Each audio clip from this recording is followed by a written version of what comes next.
The last three Grey Cup games have been thrilling, and the Eskimos celebrated victory in one of them at BC Place. Now, for the first time since '87, Joe Faraghelli's team is back after dispatching Calgary in the West Final.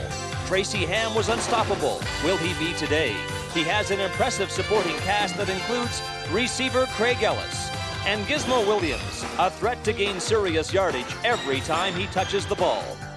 And linebacker Danny Bass, a threat to stop the opposition dead in its tracks.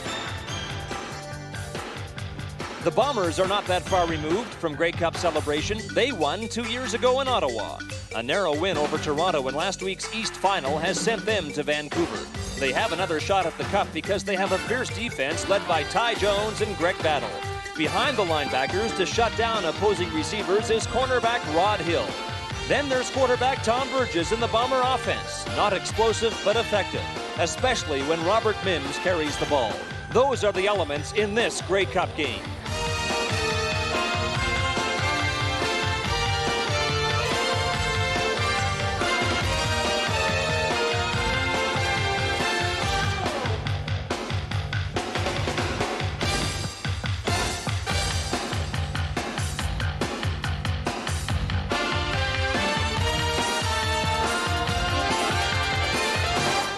Hello everybody and welcome to Vancouver. There will be a full house at BC Place and millions more in our TV audience for the 78th Grey Cup game.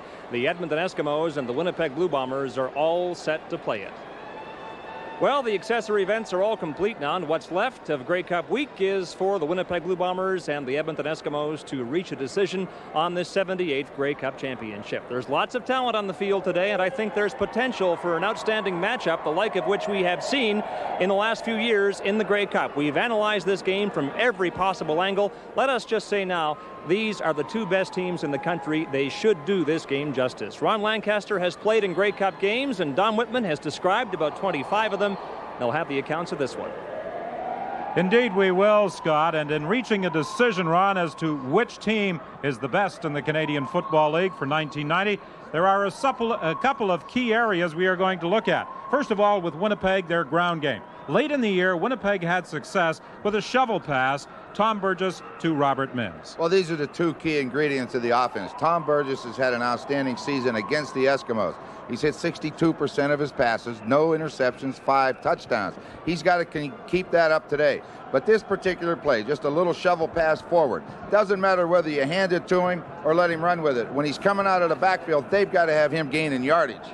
Defensively, Winnipeg, the only team in the league to use a 3-4 alignment. That means you're going to see a lot of the linebackers, particularly Tyrone Jones and Greg Battle. Boy, when you talk Winnipeg, you always talk the linebackers, and I guess these two in particular, Greg Battle, the outstanding defensive player. They sacked the quarterbacks of Edmonton 11 times, and Tyrone Jones had 4 of them. And they've got to get the pressure on him today. They can't allow him to run around. And if Tracy Ham does throw the ball, he'll have to be concerned with the two men playing the corners, Les Brown and Rod Hill, with 14 and 12 interceptions respectively. Well, they just love man-to-man defense. You know, when you can handle a guy man-to-man and know you're going to get the pressure up front, Brown and Hill are ball hawks. They can hang with that receiver knowing the quarterback has to throw it, and Rod Hill and Brown are just, they're so good at going to the football, and they feel they can shut anybody down. Is there any one play, Ron, that you think will be a key factor in today's game? Well, I think, again, we have to talk about linebackers. We continually say that's the strength of the Winnipeg defense. So we've got to always remember when you talk about the linebackers, there they are. Their main job is to confuse the offensive protection of the Edmonton Eskimos. That means the offensive line has got to know where they're coming from. Well, so what they normally do is they'll run every stunt in the book, send one that way, and then try to hit that third linebacker right through an open area, get upfield pressure right into Tracy Ham's face. If they get right into his face, he can't get away from it, and they have a chance to sack him. And the Edmonton offensive line this year gave up more sacks than any other team. Tracy Ham and Taylor or Jones or whoever was in there were sacked 66 times this season. We'll be back to take a look at the Edmonton Eskimos, but first, let's pause for these messages. Welcome back to BC Place Stadium. The pregame activities continue. We're about 20 minutes away from kickoff.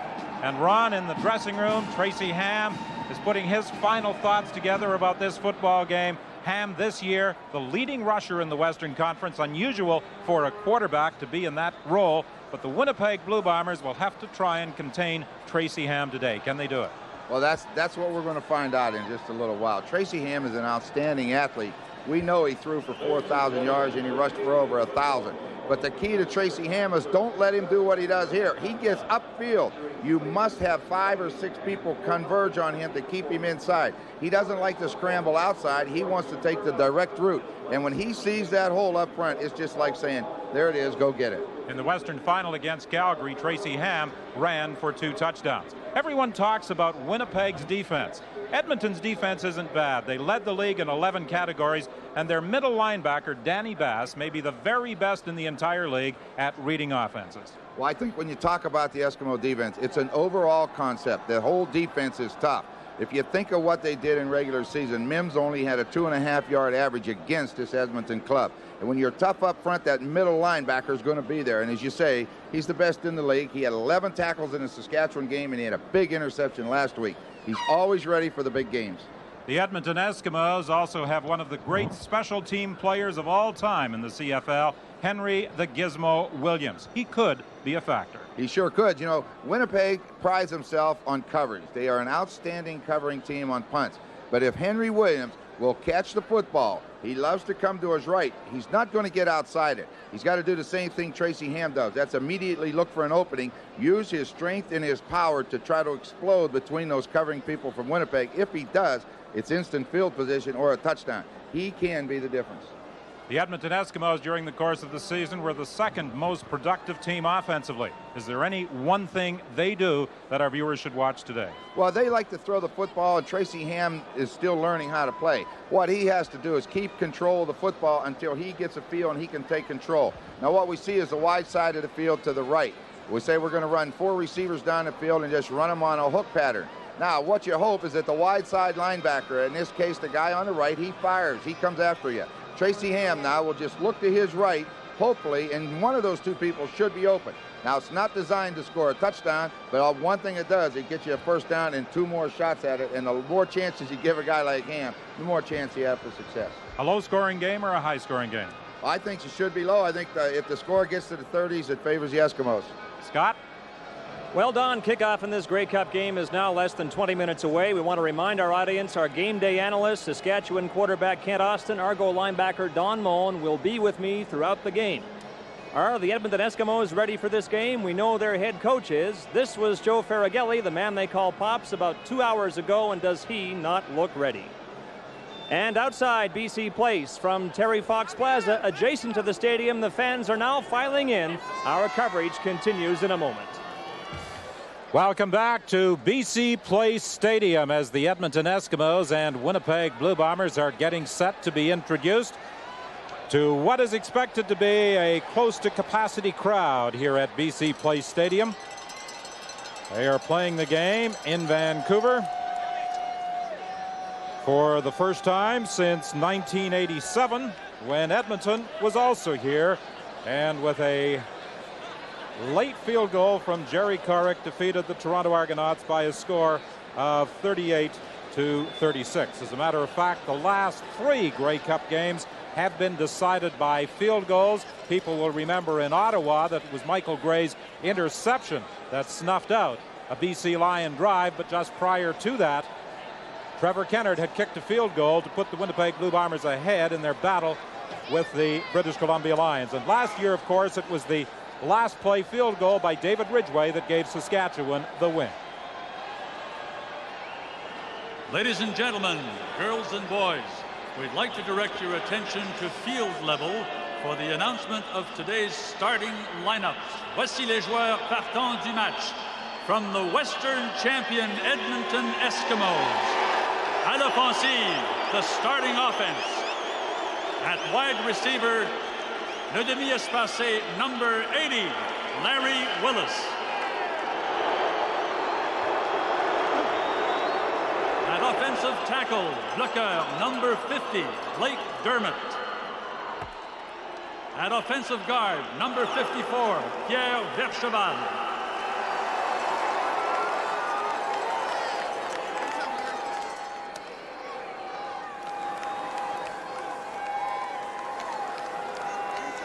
At center, number 67, Rod Connop.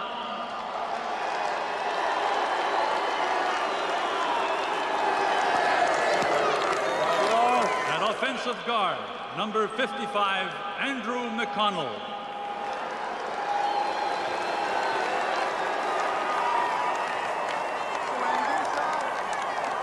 At wide receiver, demi-espacé, number 71, Keith Wright.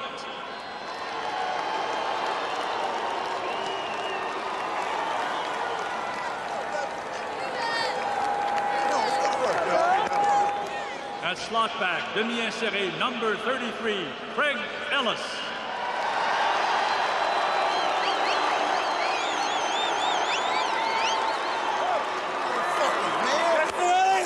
At slot back, number 27, Marco Sinkar.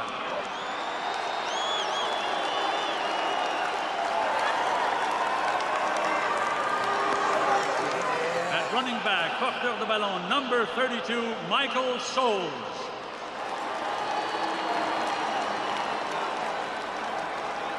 At fullback, demi-arrière, number 22, Blake Marshall.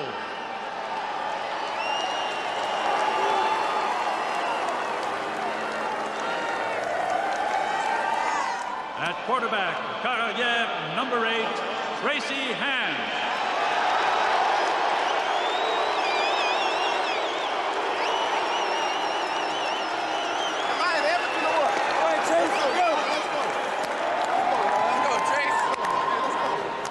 Coach, l'entraîneur-chef Joe Farragelli, and the rest of the Edmonton Eskimos.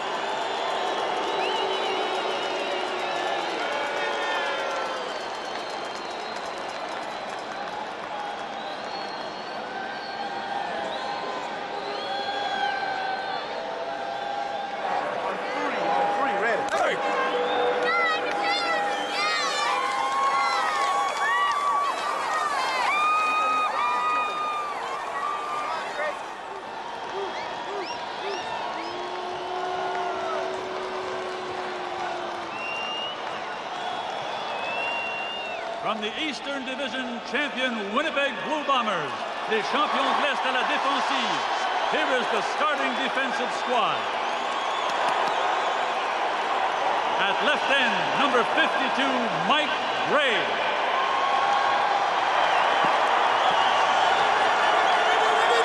At nose tackle, Flicker, number 77, Stan Mikawas.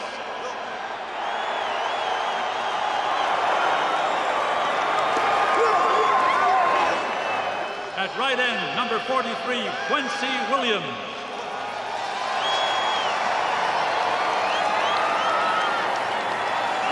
At linebacker, secondaire, number 72, Albert Williams.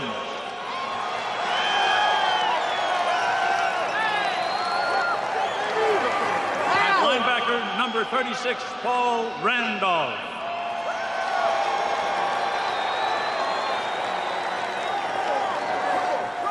At linebacker, secondaire, number 34, Greg Battle.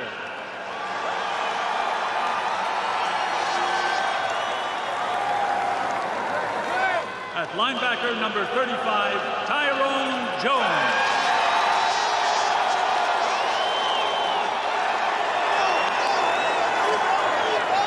At cornerback, demi-point, number 10, Rod Hill.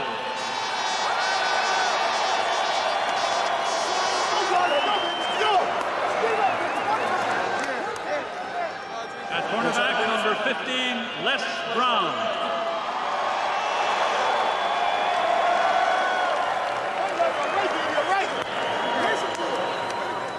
At halfback, le demi, number 30, Daryl Sampson.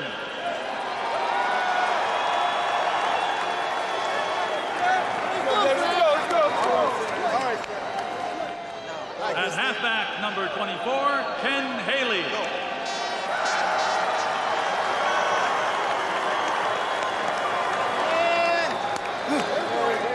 At safety, number 29, Dave Bovell.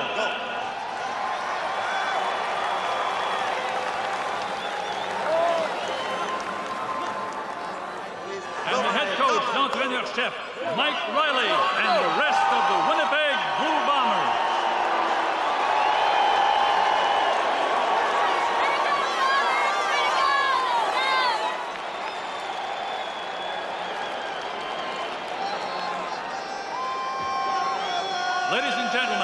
May we now present les arbitres et juges de ligne, today's game officials.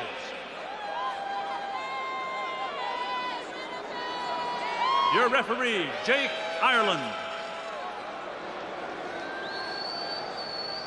The umpire, Ken Pickett. The head linesman, Ross Hutchinson. Line judge, Ed Dunn. The back judge, Turk Turtani. Field judge, Al McColeman. Our alternate referee, Dave Yule. And the alternate official, Jacques Descaries.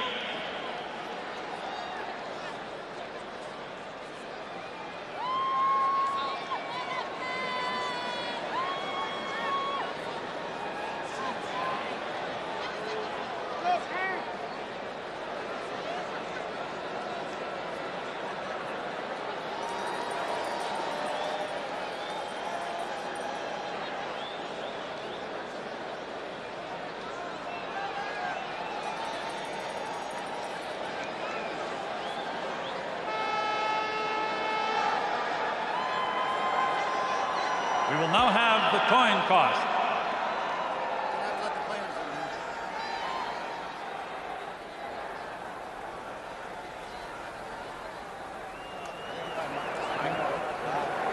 I'll do it. Have a good one. The mic's going to be open now. All right, phone call me, right? Okay, which one of the Edmonton captains is going to call it?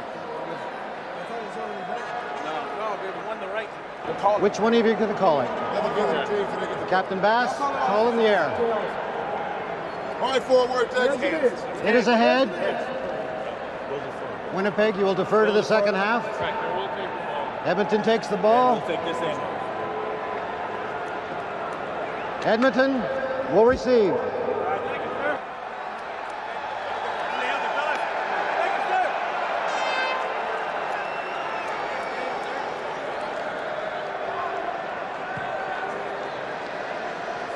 Well, the player introductions are complete, and the Edmonton Eskimos will receive the opening kickoff of this game. I want to take a moment now to reintroduce our game day analysts, Saskatchewan quarterback Kent Austin, Argo linebacker Don Moen, who have both been in this position before, which is to say, standing on the sidelines, all set to play the game of your life. You did last year when you led Saskatchewan to a Grey Cup victory. They call it the greatest game ever played.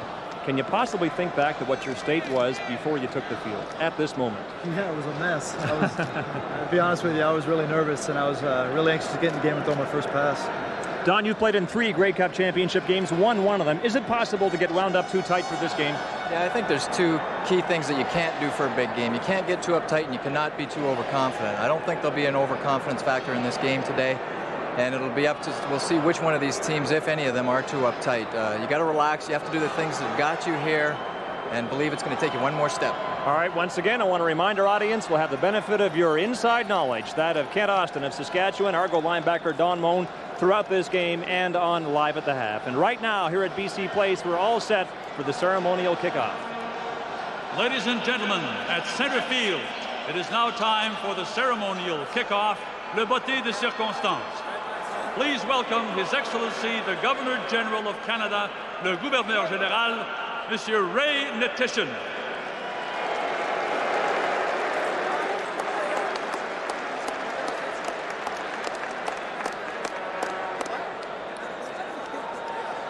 The Governor General's guests, son invité, British Columbia Special Olympian Tanya Paris.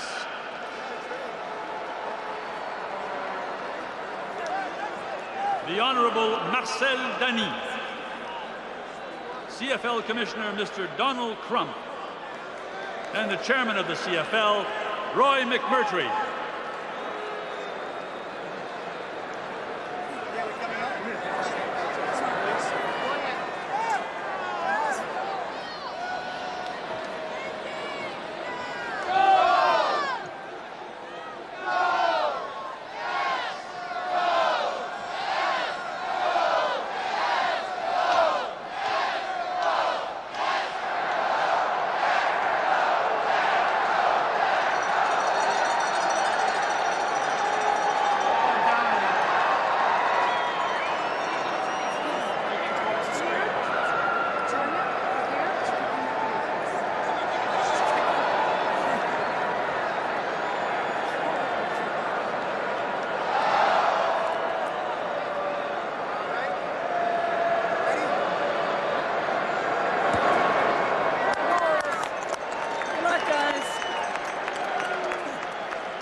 The ceremonial kickoff here at BC Place Stadium has been completed, and that is one that Henry the Gizmo Williams is not running back. No, I don't think he'd had any trouble getting by them. I don't think anyone there could have tackled him. The Edmonton Eskimos favored coming into this Grey Cup championship game, but in listening to the reaction of the crowd when the players were introduced, it would seem the Winnipeg Blue Bombers are the choice of the crowd here at BC Place Stadium. And now our national anthem. At this time, ladies and gentlemen, please rise and join Michael Burgess, star de la production Les Misérables, for our national anthem.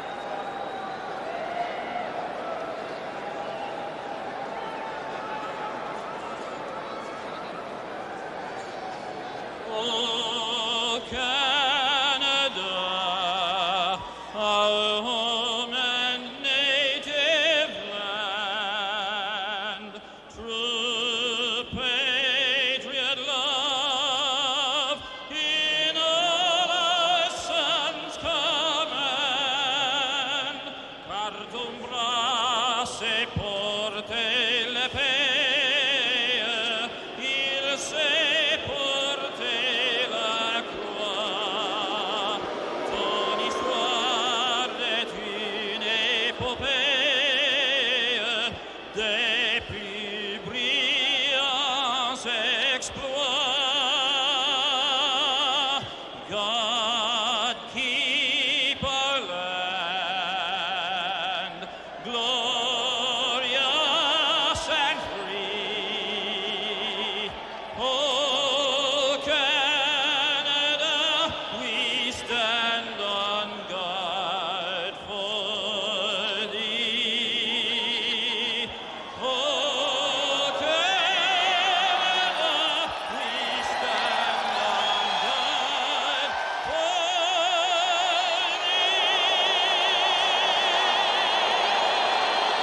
thee. Now we have a chance for some final comments from our game day analyst, Don Moen. For the defense, linebackers in particular, is it a matter of making the first big hit to relieve the tension? Yeah, there's no question about that, Scott. One hit, the butterflies are gone, and let's play some football. Same thing for the quarterbacks, Kent. A few completions early, then you can play football. The first completion's important. You got to get the nervousness out of you. All right, we'll talk to you both on Live at the Half. We've taken care of all the business then. The game is next when we return to BC Place in Vancouver with more of the 1990 Grey Cup game.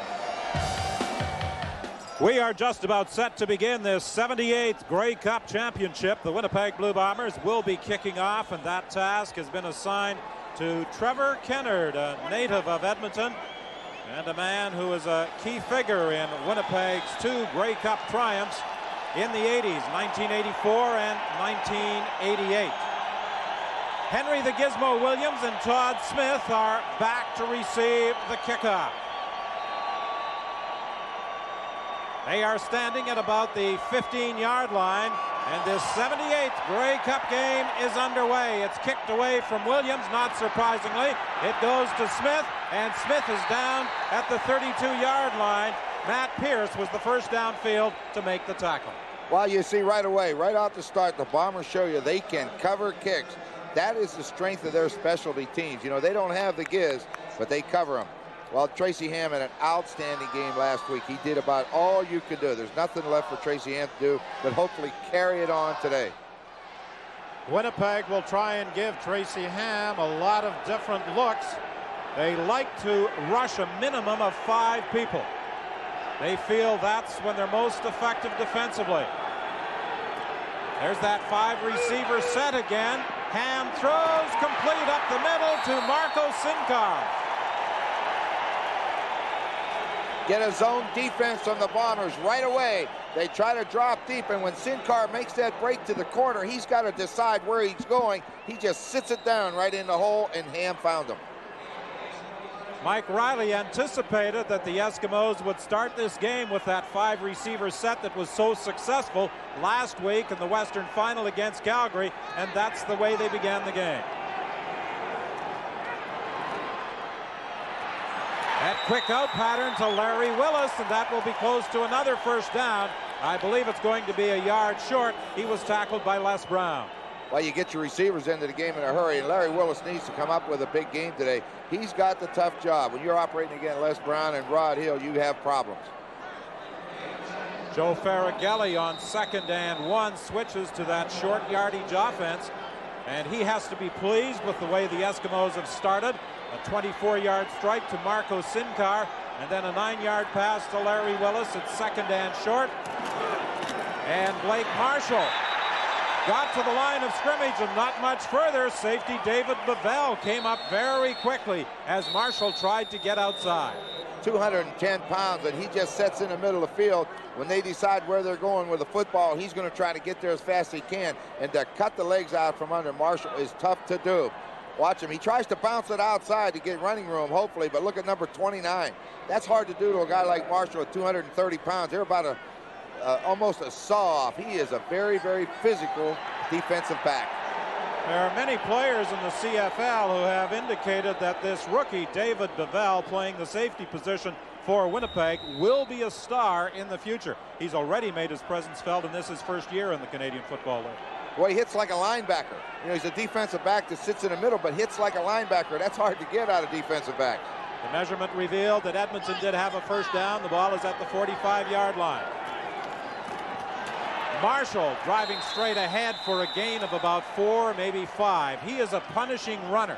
He will challenge defensive backs. If there's anything that Edmonton would like to do to get their running game going, is to take Blake Marshall and hit him straight ahead quick. If you try to run wide on the Bombers, the linebacker speed will get you. But if you can hit that defense and hit it really quick, you can spring a guy like Marshall into the secondary, and as you say, he'll look for somebody to run over.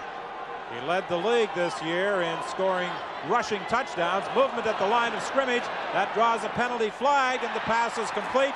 And this will be a first down. Larry Willis taken out of bounds at the 34-yard line by Darrell Sampson. They acquired Willis from BC. They felt they needed more speed at their wideout position, and he provides that. Offside. Winnipeg number 52. Decline. The key right here is Tracy Ham is going to mix that count up. He's going to change it. Reason for it, the Bombers try to hit that everything on the run. Get that defense to learn that snap count and hit it on the run. If he changes the snap count, he'll get him jumping around, and he got him early. Mike Gray was the man who jumped that time.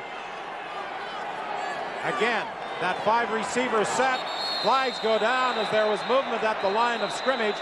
Tracy Ham, one thing he has done well is learned, as you said, to manipulate that count. That time there was some problem at the line of scrimmage as the Eskimos were in that 5-receiver set again. That's a key thing for a quarterback to learn. You get into a habit of going on the same Edmonton number 8. First down. The same count all the time. You must change it up. If you don't, you give the advantage to the defense. And let's face it, you call the snap count in the huddle, you want the advantage on your side.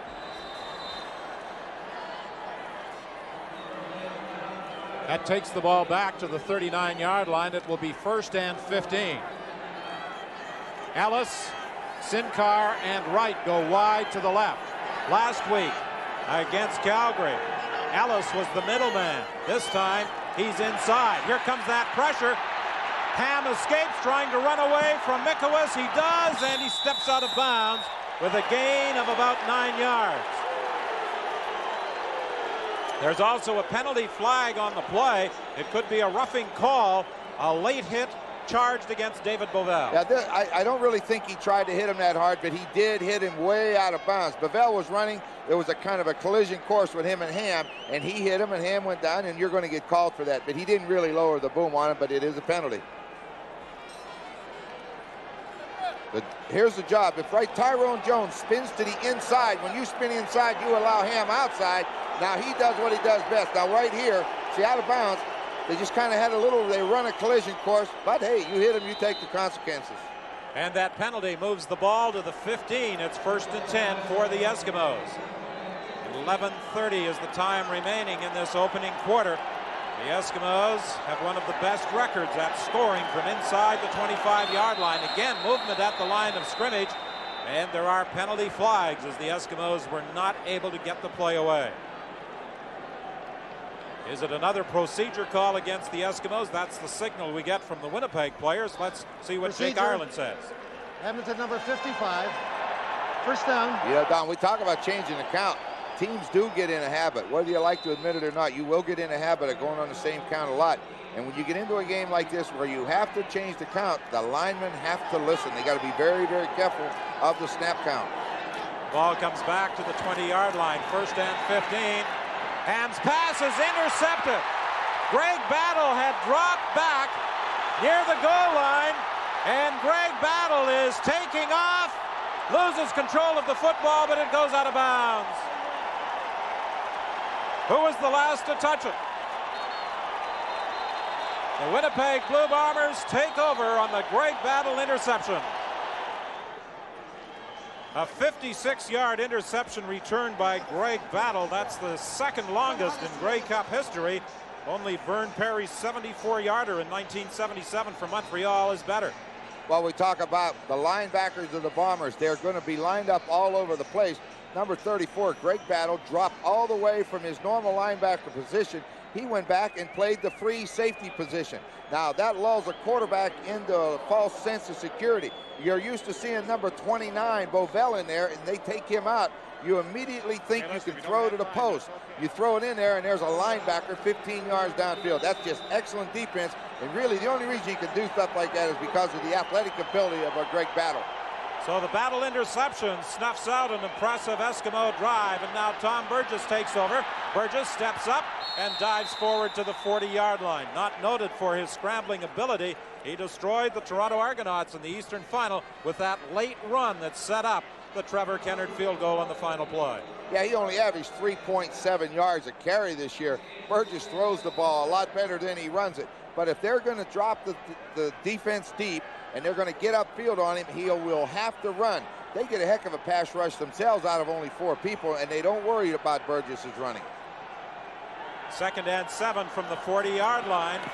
Burgess throwing the screen pass, and this is going to produce a big gain for Warren Hudson down to the Edmonton 17-yard line. Tackled there by Keith Gooch. You know, Mike Riley's telling us they're concerned about the Eskimo pass rush. They will change their pass protection all the time so that those linemen, big linemen, this time they sprint out. All they do is sprint, get them upfield, and then dump the screen underneath the Hudson. They get Lyle Bauer, Steve Rowe, the Huskers, they're all in front of them. Well, the reason you do that, you sprint out, you drop back, you quick step, and then you throw screens. You have to keep that Edmonton defense off balance. They get a tremendous rush, especially out of Williams and Walker. Earlier you heard a former teammate, Don Moen, say that Warren Hudson could be a factor in today's game. He's having his best season ever. That pass is complete over the middle to Perry Tuttle. Some are wondering if this might be the final CFL game for the 31-year-old slot back. He hasn't indicated whether he is going to call it quits at the conclusion of this season or come back for another year, but that pass is close to a first down. Well, we talk about the slot backs. The thing with Perry Tuttle is he can go deep. He averages 20 yards every time he catches a football. So when he comes off field flying, they have to give ground, and if he'll stop and turn around, he will be open a lot of times. If they don't get anybody underneath it, Tuttle will catch a lot of balls. 2nd and short for the Winnipeg Blue Bombers. Interestingly enough, in the 2 games Winnipeg played against Edmonton this year and won both, running back Robert Mims had his least productive days.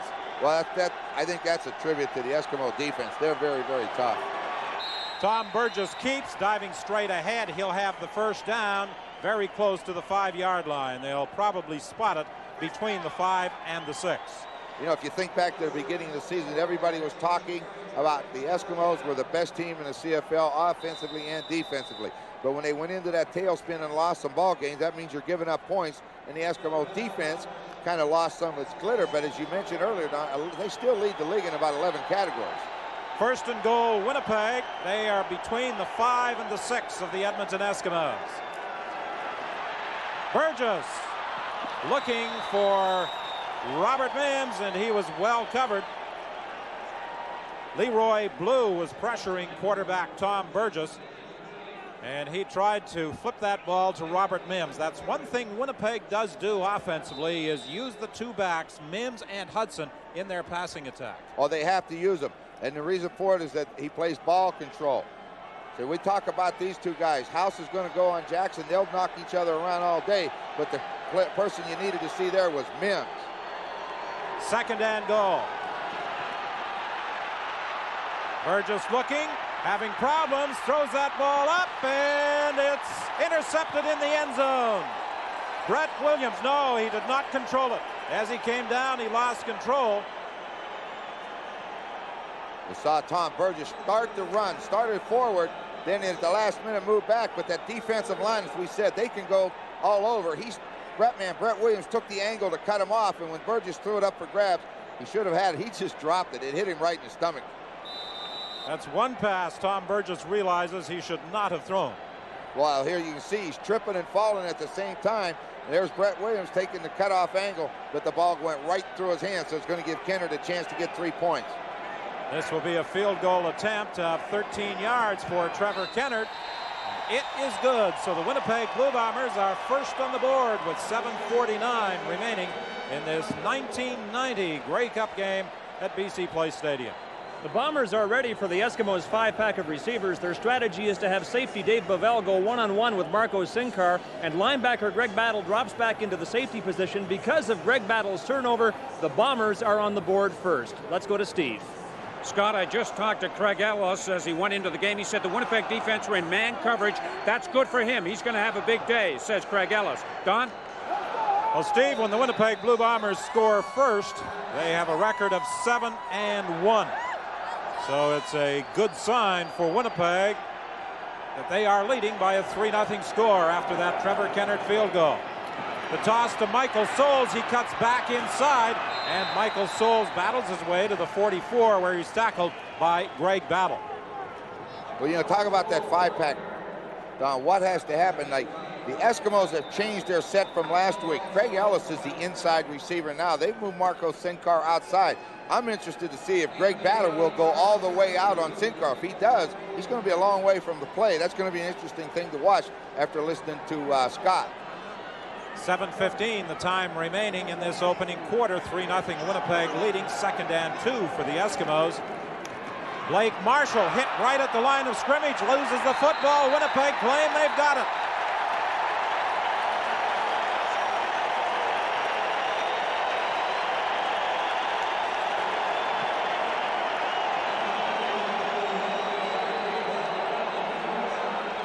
So with an interception and then the fumble recovery, the Winnipeg Blue Bombers get another scoring opportunity. Well, watch Leon Hatsunawa, number 44. He was the first one. It looked like his right arm got in to knock the ball free. You can see Greg Battle coming on his angle of attack where he's supposed to fill the hole. But another turnover, and now they're in great field position again. Daryl Sampson pouncing on that loose ball at the 45. 1st and 10 Winnipeg. First carry of the ball game for Robert Mims. Big hole. And Robert Mims is down to the 25-yard line, stopped there by safety David Shelton. Well, what they do on it is when they get that formation set to the right, Mims sits a little bit deeper in the backfield. And instead of pulling the onside guard, Nick Benjamin, they wall it off. See, number 64 is the backside guard. Bob Molly comes all the way around, and you get a solid wall on the right side from Chris Walby, Laubauer, and Nick Benjamin, and then Bob Molly leads it through the hole, and Mims picks up a lot of yardage. 20 yards for Robert Mims, the leading rusher in the Canadian Football League this year. Again, Mims, this time he stopped right at the line of scrimmage. It's interesting this year that in 8 of the games Winnipeg played, their longest play from scrimmage was 20 yards or less. Well, that's when you talk about ball control. That's the offense that the Bombers have adopted. The reason they play that ball control offense is because of the strength of the defense. The defense turns it over, gets some good field position. They can be a very patient football club. 2nd and 10 Winnipeg. The ball at the 25. Burgess looking to throw. He has time over the middle to Robert Mims for a first down at the 10. While we talk about Burgess is a very accurate quarterback. He will find the open man if he's given time. He was just about out of time on that particular play, and then all of a sudden he will find Robert Mims. Watch, Mims checks up, blocking responsibility's gone. Danny Bass has him man-to-man, and just bang, Bass has his back turned to him, and Burgess just zips it in there in a hurry. 1st and 10 Winnipeg from just outside the 10-yard line.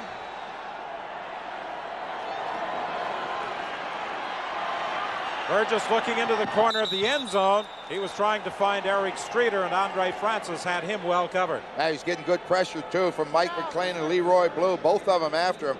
Burgess threw it short, threw it out of bounds. Nobody was going to get it, but he doesn't take a sack. Andre Francis sits outside. If he's sitting on the outside, you're going to have trouble beating him on and out. That's about as well as you can cover a wide receiver, so Burgess just threw it out of bounds. There was some doubt whether Francis would be able to play in this game because of a badly dislocated thumb that took him out of the Western Final against Calgary. But he has a cast on that thumb, and he is in the lineup. 2nd and 10, Burgess into the end zone. Lee Hull, touchdown!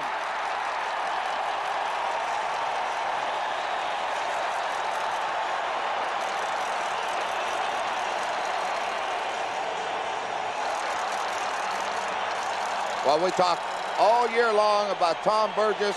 Loves it when you play him in man-to-man coverage. And Keith Gooch is locked up on Lee Hull, and Burgess gets time. Here he comes, inside out. Get by him. Just throw the ball deep. He took his eyes off the ball, turned around to locate it, and Hull just ran away from him. And right in the corner of the end zone, Burgess dropped it right into Hull's arms. And the point after by Trevor Kenner gives the Winnipeg Blue Bombers a 10-0 lead with 4:22 remaining in the opening quarter. We'll be back with the Winnipeg kickoff after this. 2 turnovers and 2 scores for the Winnipeg Blue Bombers. The fumble recovery, the touchdown pass to Lee Hull from Tom Burgess. While we talk about Burgess, watch where he drops it. Right in the corner of the end zone, and when Gooch turned to find the football, Hull just kept going, and Burgess just dropped it in. And you don't drop it any better. It has to come down at an angle. Hull's there waiting for it. A product of Holy Cross, a late season addition to Winnipeg after the injury to James Murphy. Trevor Kenner kicking off. Again, Todd Smith starts back with the ball, and he runs into James West in the vicinity of the 39-yard line. 25-yard run back by Todd Smith. He is partnered on that kickoff return team with Henry the Gizmo Williams, and it would appear that Winnipeg's objective this afternoon is to keep the ball away from Williams. Yeah, they're having a little game down there. Williams and Todd Smith keep changing side, and Kenner just watches for him and kicks it to the side that Smith lines up on. 10-0, Winnipeg leads, 4:07 remaining in the opening quarter. It's 1st and 10 Edmonton, the ball just shy of the 40-yard line. Again, that 5-receiver set, that pass complete over the middle to Blake Marshall, and he'll have a gain of 6 or maybe even 7 yards. Tyrone Jones and Greg Battle both were in on the stop. That particular time, they only rushed 4, and that's very, very unusual. But the linebackers dropped out of there. They're in that 5-receiver set, and Craig Ellis is in the inside, and he's trying to go down behind Jones and Battle, but he wasn't open, so bang. Come off underneath and take what you can get, and that's 7 yards. Defensive Player of the Year in the Canadian Football League, Greg Battle. On 2nd and 3 as Tracy Ham throws this one up. It's incomplete. Well, we said they came with 4 last time. They brought some that time. Albert Williams, number 72, was there to put a pretty good hit on Tracy Ham along with Tyrone Jones, and you saw the ball just flutter. Now, you got a little bit lucky. He had an interception down low. He's lucky he didn't get another one. But Albert Williams is a big, big man. Watch him coming from one side and Tyrone from the other. 240 pounds is Albert Williams. That ball just flutters up in the air. Ray McElready stands back at his 30-yard line, the rookie with his first Grey Cup punt.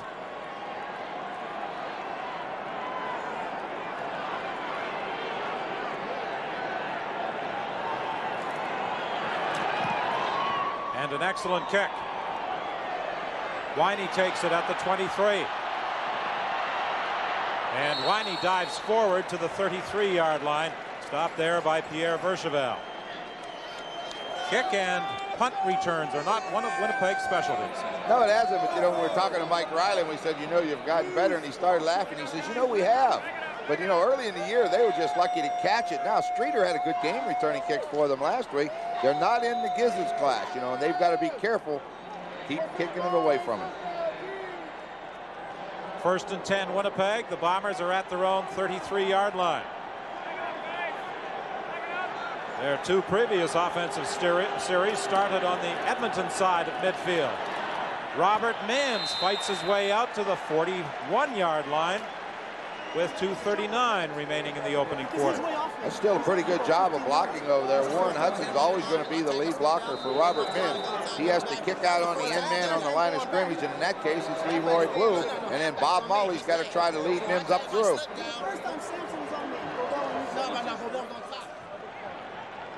The Edmonton offense discussing the type of coverages they are facing. Burgos throws that pass over on the far side of the field, incomplete. He was looking for Rick House. Catch him in that man-to-man blitz, and you come after Burgess. He reads it fast, and he gets rid of the ball quickly. That time, Rick House just down and out, tried to get the first down. He threw it low. The veteran Bob Cameron comes into the ball game for his first punt of the day. 1 man back. That's Henry the Gizmo Williams.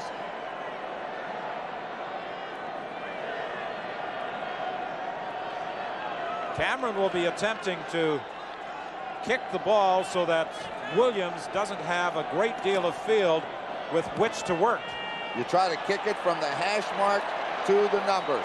You put it in the middle of the field, you ask for trouble. First man downfield was James West. He forced Williams to turn back inside, and Ken Haley was there to make the tackle. The first man should always make him do something. Make him hesitate, turn in. As long as you make him turn in, you're going to get help. Don't let him outside of you. And Haley's done a good job on special teams all year. He doesn't miss too many tackles. Williams was limited to a 9-yard run back after a 52-yard kick by Bob Cameron. 1:45 the time remaining in the opening quarter. Winnipeg in front by a score of 10-0. Again, that 5-receiver set. Movement at the line of scrimmage. Draw play with Blake Marshall. Marshall is stopped for no gain, but this is almost certainly an offside call against the Blue Bombers. I would think so. I didn't see anybody else move but the Winnipeg defensive lineman. I'm kind of watching to see how they're going to handle this 5-receiver set. They talked about moving Greg Battle out. This time they moved 72 Albert Williams out. Jim Mills, the lineman of the year in the Canadian Football League. Earning that honor, beating out Chris Walby of the Winnipeg Blue Bombers for the award. 1st and 5, Edmonton. Blake Marshall powers his way out close to the 35-yard line. He'll be about a yard short, it would appear, of a first down.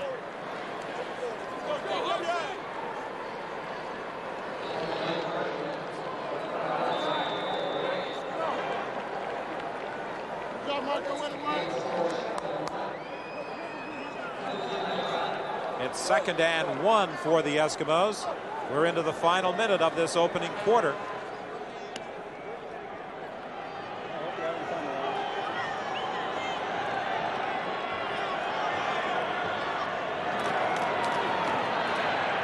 And Marshall gets the first down out to the 39-yard line. That's what Marshall has to do. He can't try to be fancy and stop and go. He's not built that way. He's just 230 pounds, and when he runs straight ahead, he's a load. Anything gets in his way, he's going to shove him back a yard. They have an interesting situation with their Canadian running backs.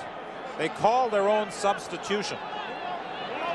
They've got Chris Johnstone, Michael Souls, Blake Marshall, and Brian Walling. Here's the pressure from Tyrone Jones, and he's got Tracy Ham for a loss back at the 28. We talk about the 5 receivers of Edmonton. When they go to the zone defense, it looks like they have a linebacker out on Ellis. But this time they don't. They put Daryl Sampson on. That could be a key later. They bring the linebackers. You can see right here, number 54, Vercheval, has a hard time, cannot even slow him down.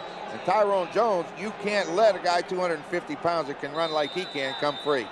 He had 11 sacks during the regular season. Again, all sorts of movement at the line of scrimmage. This time, I think it may be a procedure call against the Eskimos. It appeared as though Trevor Bowles moved out of his stance prior to the ball being snapped. He sure moved in a hurry, and once he moved, that allows Winnipeg to take off. This one will come back.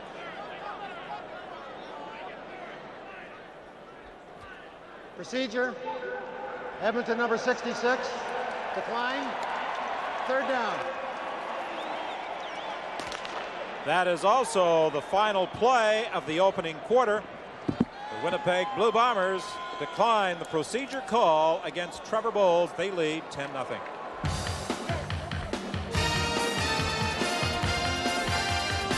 Shenley Award winner with that sack of quarterback Tracy Ham is now #1 in career sacks in Grey Cup competition. He leads some impressive people in that category. Rick Klassen played most of his career with the BC Lions. Dave Fennell, Dr. Death with the Edmonton Eskimos. Grover Covington, the CFL's all-time sack leader with Hamilton. Another fine kick by McAreedy. Winey takes it at the 18. And Winey is downed at the 31. One of the reasons Winnipeg doesn't have great returns is that they place their emphasis in going after a block. Well, when you have Rod Hill, who's had the success that he's had coming after the kicker, and then when they got Rob Crefo, that 6'6" coming up the middle, they put fear in the other team, so they don't worry too much about the returns. They take their chance at blocking them. We so often refer to that statistic, second from the bottom on the left-hand side. That has been the key of the game so far. 2 turnovers, both led to points, a field goal and a touchdown. Warren Hudson is stacked up inside. It's going to be tough to run up the middle against the likes of Mike Walker and Brett Williams. Well, you get those two inside and put Danny Bash right behind them. That you're asking a lot for your offensive line to be able to root all 3 of them out of there. Trying to run against that man is almost more difficult than trying to find a genuine Milli Vanilli recording.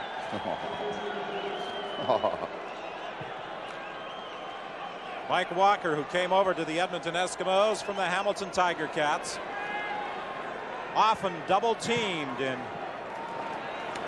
team's offensive schemes.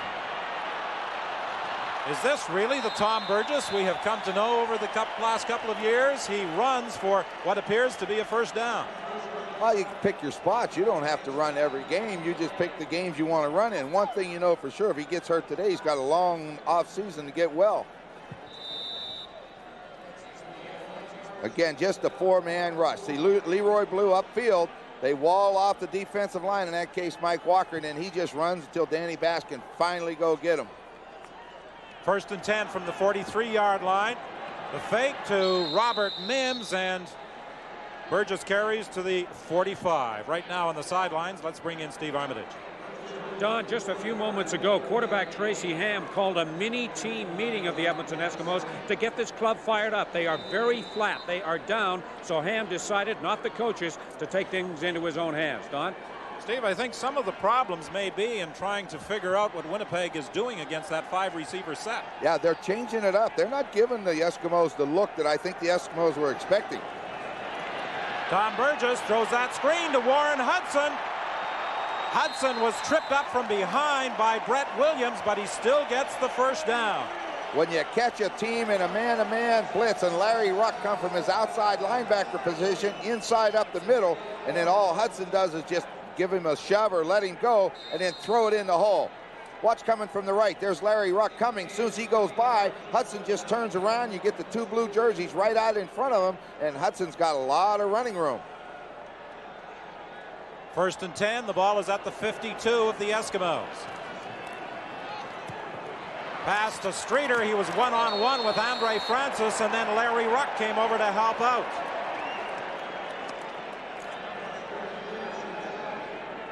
That's the reason on a stop pattern like that, Don, you always try to turn the receiver back to the inside because you will get some help. All right, he stopped. Now Francis comes up outside in, so he has to go in, and that's what you should get. A linebacker coming across to help him. Ruck with a 20-yard run just drops him. You're not big enough to mess with Larry Ruck. graduate of the Saskatoon Hilltop Junior program. It's second and about 6.5. Mims on the draw play. He loses the football. Mark Mathis has it. Mathis still on his feet. He's running a long way, and he's back at the point where he originally scooped up that loose ball, but it's a big turnover as the Edmonton Eskimos will take over with 11:08 remaining in the half. During the week, so many people have been talking and writing about Winnipeg's defensive play, forgetting that the Eskimos have a pretty solid defensive team of their own. The ball is stripped from Robert Mims on that hit from the backside by Mike McLean, and Mark Mathis, the smallest man in the secondary, 5'9", 165 pounds, picks it up. Yeah, the bad thing, he should have just fell down. He brings it all the way back over. I think he's trying to return it, to where it was. He only 5 yards away from where he picked it up. That's his net gain on the return. 1st and 10 Edmonton from their own 44-yard line. That quick pass to Marco Sincar, who takes a hit from Dave Bovell. This game's going to be a very, very physical game. But here's what we want to finally look at, Don. We talk about that 5-pack of the Eskimos.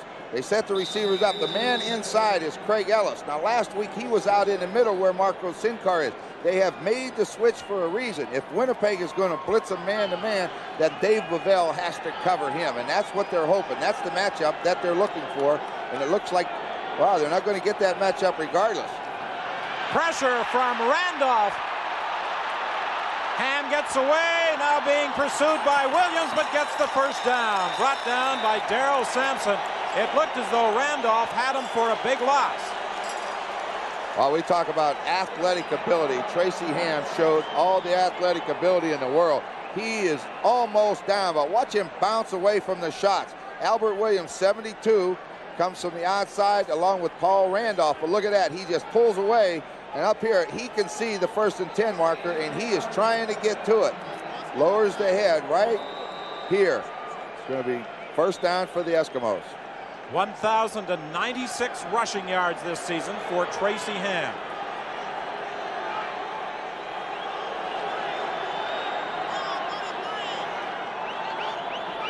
First and 10 from the 54. He gives the ball to Blake Marshall, and he'll have about 5. Stopped by Mike Gray. We've had a lot of extracurricular activity after the last 3 or 4 plays inside between Winnipeg and Edmonton, and it doesn't matter whether it's offense or defense for either team. It's a pretty heated rivalry over the years, but it seems like this year they're just not very fond of one another. Well, both coaches, Joe Faragelli and Mike Riley, told us that they expected a very physical football game. Here comes Albert Williams from the backside. Ham gets the pass away. It was behind Craig Ellis. And one of the reasons it was behind Craig Ellis, Ham had to throw it a lot earlier than he wanted to. And what they're doing in a secondary with it, they wanted to get Bovell on Ellis, but they're not getting him. What they're doing when they're in man-to-man cover, they are bringing Haley inside to cover Ellis right here. See, he's got him man-to-man. All this is a crossing pattern. You get the collision, but Ham didn't have a chance to throw the football. Haley and Bovell ran into each other on that crossing pattern. McAreedy goes back to the 45-yard line with 8:46 remaining in the half. Edmonton trailing by a score of 10-0. Winey and Streeter are back for this 3rd down kick, and it's another good one by the rookie. Winey lets it bounce into the end zone, and he draws a no yards flag. He had Shelton trapped inside. An alert play by Ken Winey. It looked as though it was going for a single point. It will not. Winnipeg's original intent on that Ray McAreedy punt of 55 yards was to concede a single point. There was a no yards call. Winnipeg has declined. They are going to give Edmonton the single point. They prefer to get the improved field position out to the 35-yard line. Yeah, Mike Riley's intent initially was to concede the single point anyway. Yeah, they let the ball go. They didn't try to catch it. They wanted it in the end zone. So when they got caught for no yards, if they get rid of the point, they only get the ball out to the 10. He didn't want it there. He says, I was going to give you a point. I'm going to give it to you because I want good field position. Burgess to the sidelines to Rick House, his first catch of this Grey Cup game, taken out of bounds at the 41 by Mark Mathis. Rick House, the leading receiver this year for Winnipeg. Winnipeg did not have a receiver with 1,000 passing yards. No, I was a little bit surprising, but I think basically it comes down to the injuries. You know, Murphy was in there for a while, Tuttle was in and out. When you don't have the guy in there all along to be your big gunner, you're not going to get the 1,000 yards. When you look at Edmonton, Larry Willis had 1,000 yards, but most of them were with BC.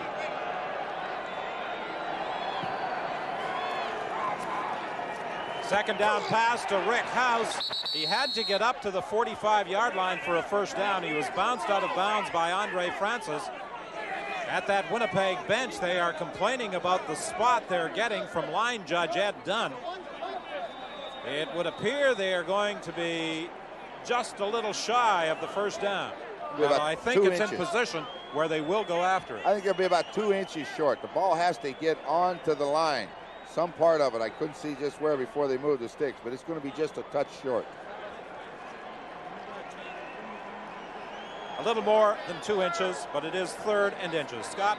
Well, Don, here at the Bomber bench, they're concerned about a couple of minor injuries. Dave Bavell, the safety, has tweaked his left knee. He's got ice on it right now, will be held out from specialty teams, will play defense. Starting center Lyle Bauer has strained a ligament in his right knee, but he's going to try and play with it.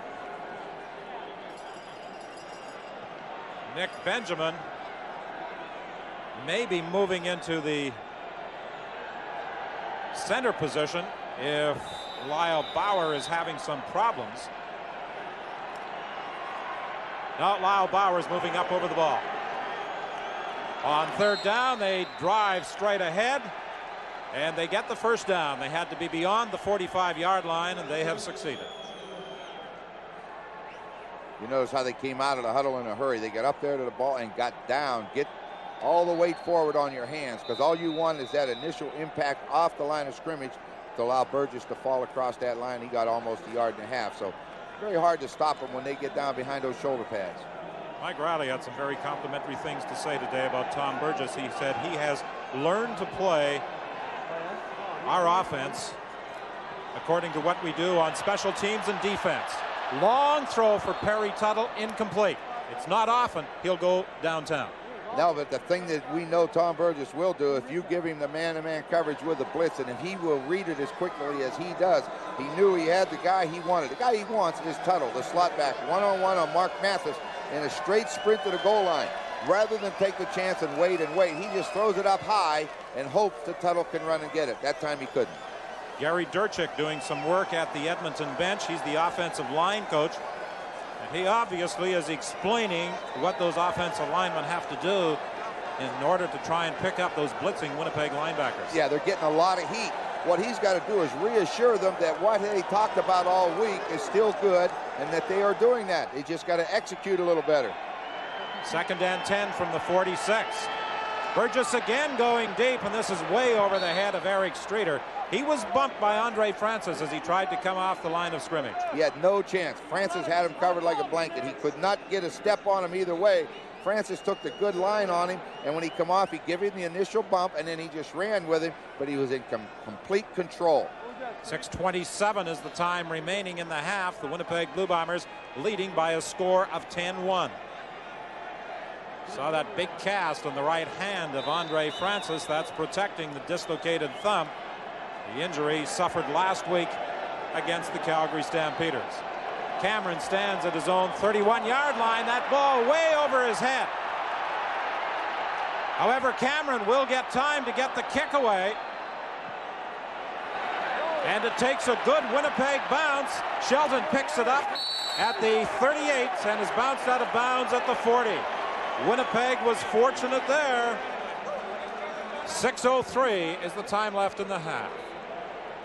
Prior to kickoff today, CFL Commissioner Donald Crump made a special presentation to honor members of the armed forces currently in the Persian Gulf and those who are heading there soon.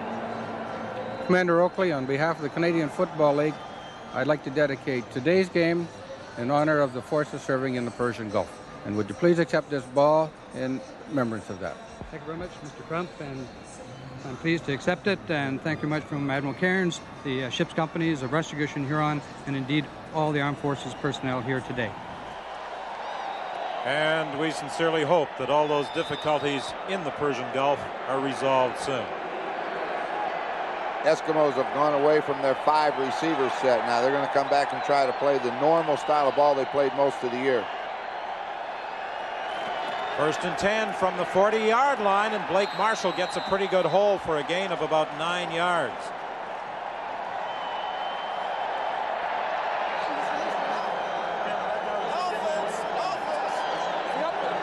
That's Stuart Hill over there helping on the sidelines. How they missed the 17 quarterback sacks that he contributed during the course of the year.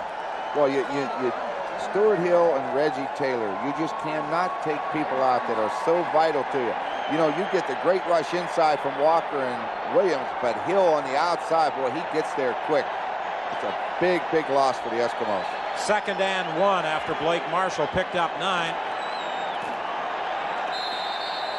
And this time, Marshall is across the 50 for a 1st down. This block it down and pull the left guard, Pierre Verchevel, number 54. He just wants to try to find a little bit of a crease that he can get through, and if he can get through it, then Marshall wants to follow him. Got good size along that offensive line. Blake Dermott, 270. Pierre Verchevel, 275. Rod Conop, 265. Andrew McConnell, 295. And Trevor Bowles, 280. Big offensive line. They gave up a lot of sacks this year, but I think a lot of that was still in the growing process of like a quarterback like Tracy Ham. You know, he's still learning, but at the last couple games, if they know this, if they keep him off of him, he'll get the job done. Big task today against the Bombers. 4:59 remaining in the half. It's a 10-1 game. Winnipeg leading. 3 receivers wide right this time. Marshall and Walling in the backfield. Tracy Ham is being pursued by Stan Mikowicz. He gets away with a nice move as he cuts back inside.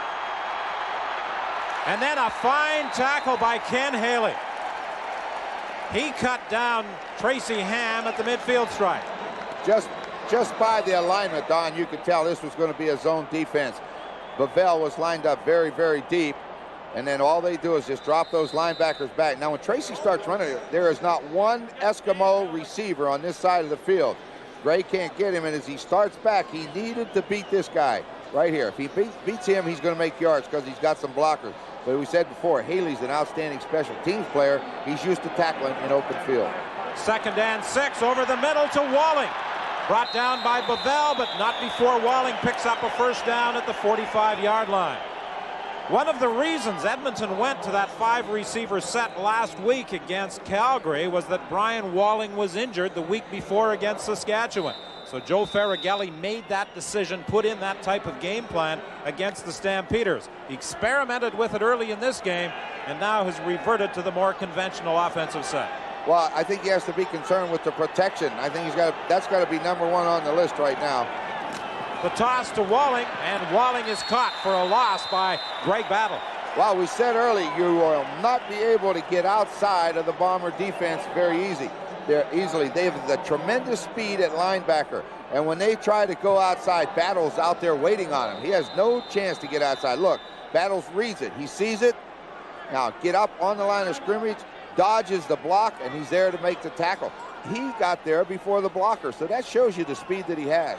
And plays such as that, one of the reasons that Greg Battle was chosen Defensive Player of the Year in the CFL. 3:04 remains in the half.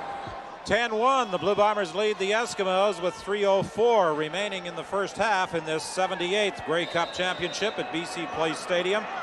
Battle dropping Walling for a loss of 1. It's 2nd and 11 Edmonton from the 46-yard line.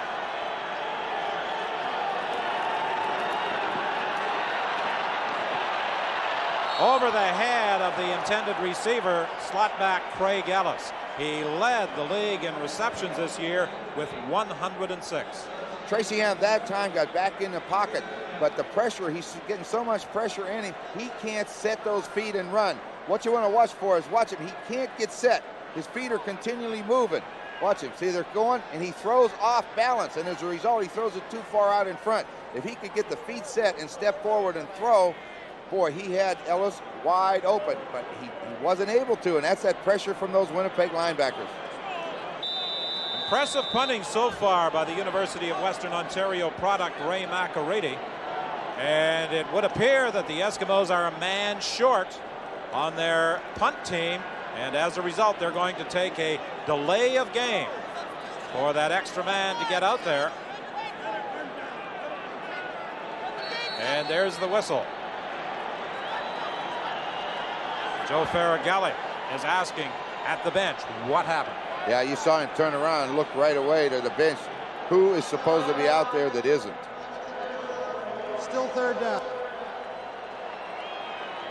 So that takes the ball back to the Edmonton 54-yard line. It is still third down. And that's the time remaining in the half. 2 minutes, 49 seconds. Winnipeg in front by a score of 10-1.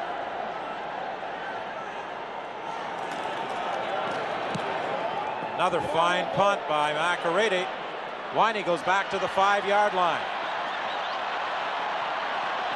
and dives forward to about the 24. Scott? Don, on Live at the Half today, we'll check in with some Canadians who are watching this game in Fort Lauderdale, Florida. We'll talk to the head coaches. We'll watch some of the halftime show here at BC Place. We'll hear from our game day analysts, Kent Austin of Saskatchewan, Don Moen of Toronto, and Hall of Fame commentator Don Whitman will have some analysis of his own with another member of the Hall of Fame, Ron Lancaster. Yes, we're pleased to say that Don Whitman was inducted yesterday into the Canadian Football Reporters Hall of Fame. Congratulations, Don. Thank you, Scott.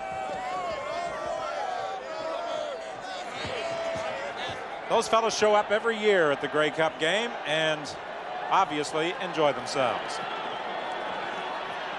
Robert Mims was caught by Michel Bourgeau. He wasn't going anywhere. And that is typical of the way these teams have played this year. Edmonton shutting down Winnipeg's ground game. Yeah, this is what you expect. This is what I expected coming into the game.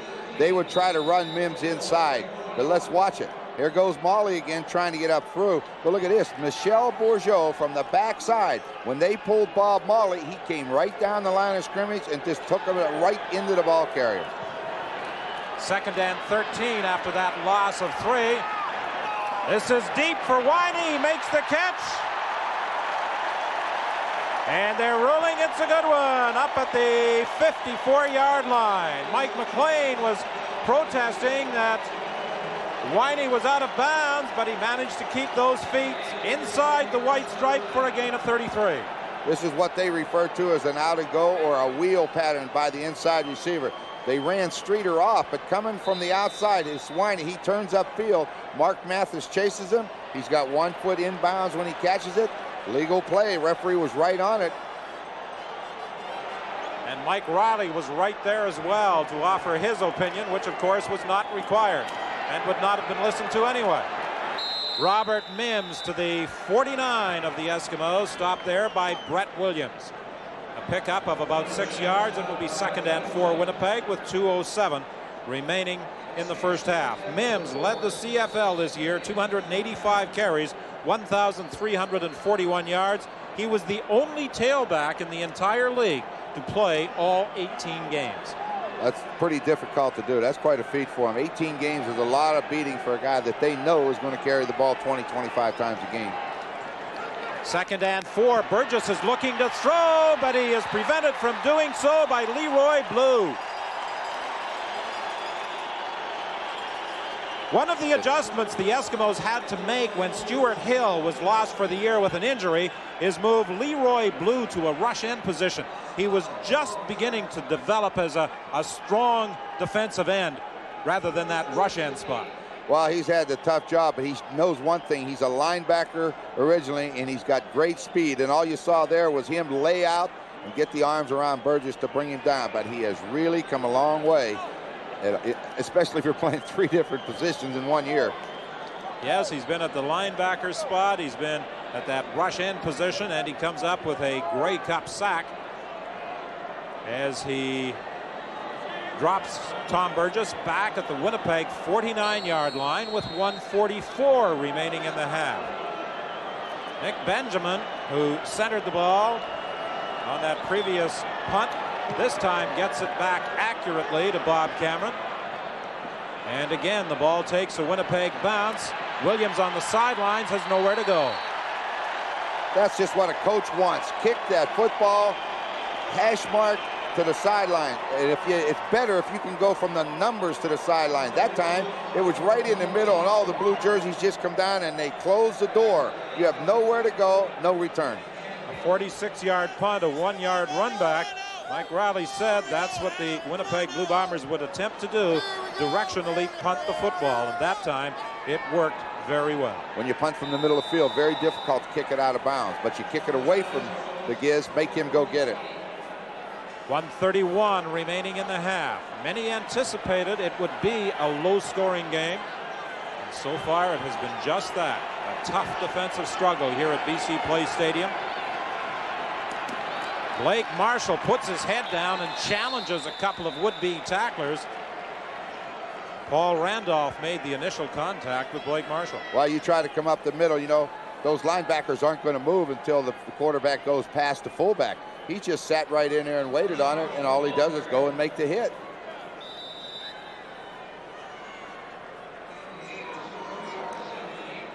A pickup of 2. It will be 2nd and 8. 1:16 left in the half. The Eskimos came into this Grey Cup game as the favored team. One of the reasons is the receiving skills of Craig Ellis, who has a first down out to the 38-yard line. Stopped by David Bovell. He finally got the man-to-man coverage that he wanted, and he got enough time to throw the football. Craig Ellis just went down the field and broke across the middle with Ken Haley chasing him. All right, watch him. Give him the move. Take the hit. Now you're going to go upfield, and he'll break away from him right here. Lead him away. Come back to the football and catch it. And then Bovell has to make the tackle, but it picks up the first down. We're into the final minute of this opening half. Taking a lot of time. 1st and 10 from the 38-yard line. Ham over the middle again to Craig Ellis. All season, Craig Ellis was the favorite target for Tracy Ham. He caught that one in front of Ken Haley, who brought down the Edmonton slot back, not before he picked up another first down. He should be on the line of scrimmage. They should be in a hurry-up offense. They're down to 40 seconds. He was scrambling around that time. Ellis does find the hole, which he can do, and he does it well, but he's wasting time. Jones is after Ham. So is Gray.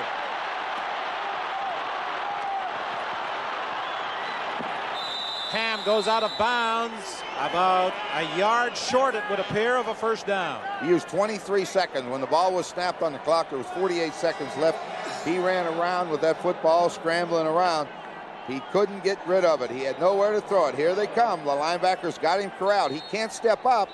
And we said in the pregame, Don, we're talking, he's not going to be able to outrun him too often outside. This time he was lucky, but they're getting those ends upfield. But still, he's down to 25 seconds. Greg Battle seems to be shaking up a little bit down there. That's who they're looking at.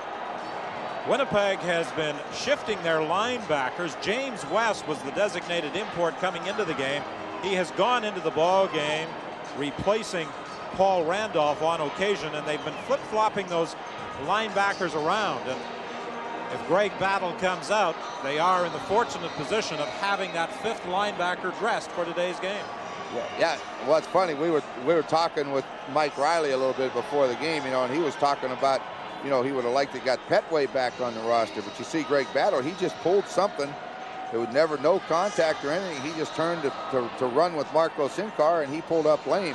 So as it's going to look like it's going to turn out, it's a good thing they got James West dressed for this football game today. So Greg Battle will come out. James West will go in. He missed 7 games as the result of a broken arm. 2nd and 3 for Edmonton. The ball at the 50-yard line. Quickly inside to Craig Ellis for a first down. See, this is what I was expecting Tracy Ham to do. If they're going to fire those linebackers like they like to do, you just stand up and throw that football over top of them. Craig Ellis sees that linebacker go. He's a very, very smart receiver. He'll find an open area. You give it to him. Craig Ellis provides the Eskimos with a first down. 20 seconds remaining in the half. Tracy Ham gets that pass away over the middle, and a Craig Ellis reception provides the Eskimos with another first down. 4 That's why we have it. consecutive passes. Tracy Ham, Craig Ellis show right now, just down and across the middle, but 13 seconds. He's still got to get ready. There he comes, wide open, zone defense. Find the hole, make the catch. Haley chases him across and makes the tackle, but they got time for 2 plays yet. Ham 4 for 4, throwing the football 56 yards. Keith Wright in the end zone, knocked away by Les Brown. Great coverage by Les Brown.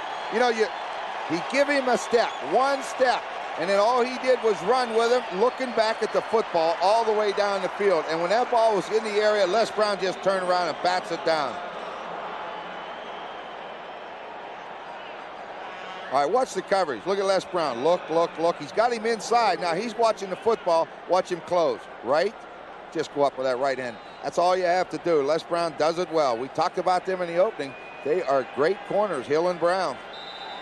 Well, Mike Riley's feeling was that Rod Hill and Les Brown could handle the Edmonton Eskimo wideouts, Keith Wright and Larry Willis. Ray McArady will be attempting a 37-yard field goal. And it is good. 1 second is the time remaining in the first half, with the Winnipeg Blue Bombers leading by 6 points. Well, it's been a good football game. I like the way we called it. It was going to be a defensive battle. I didn't think it was going to be a runaway, high-scoring game. The 2 turnovers of Edmonton in the first 2 possessions, that's the difference in the ball game right now. 23-20 the first time they met, and that was Edmonton's lowest offensive production of the year. 48-25 the second time they met, and that 48-point total represented Winnipeg's biggest scoring spree of the season. They're checking the right foot of Winnipeg linebacker Greg Battle. The Blue Bombers are going to be quite content to snap this ball and head to the dressing room, enjoying a 6-point lead in this 78th edition of the Grey Cup game. The Winnipeg Blue Bombers with a 10-4 lead, and statistically in the first half it was just about as even as the score would indicate. Just a slight difference in total yards in favor of the Edmonton Eskimos, and the Eskimos are 4 yards behind Winnipeg in the passing department. This is pretty much according to the form chart. The Eskimos with a little closer balance in their passing and running game, but the teams have used the type of offense for the most part that got them here. Yeah, you can't make changes now. You've got to stay with what you do best. I mean, that's why you are in the championship game. And this is the guy they've got to make the plays on. I like we talked to him in our minute or so there about corralling Tracy, and they've done a good job of corralling him. He's running for his life. And when he's running for his life, he can make mistakes. Ray McArady getting set to kick off to start the second half here at BC Place Stadium. Ken Haley takes the ball on the dead run, looking for some blocking help, and he fights his way out to the 38-yard line, stopped there by Rob Davidson. Still good field position to start. Now we're going to have to see if Burgess has settled down and understanding completely what Edmonton was doing, and is Edmonton going to make any changes? They've got to come up with something different because Burgess is finding holes. First and 10 Winnipeg. The ball is at the 38. Burgess has had a preference for his slot backs as far as the Winnipeg passing attack is concerned through the first half of the ball game. And this is to the running back, Warren Hudson, up at the 50-yard line. That was a great job by Tom Burgess of using his eyes. I'll guarantee you Hudson didn't see where that football came from.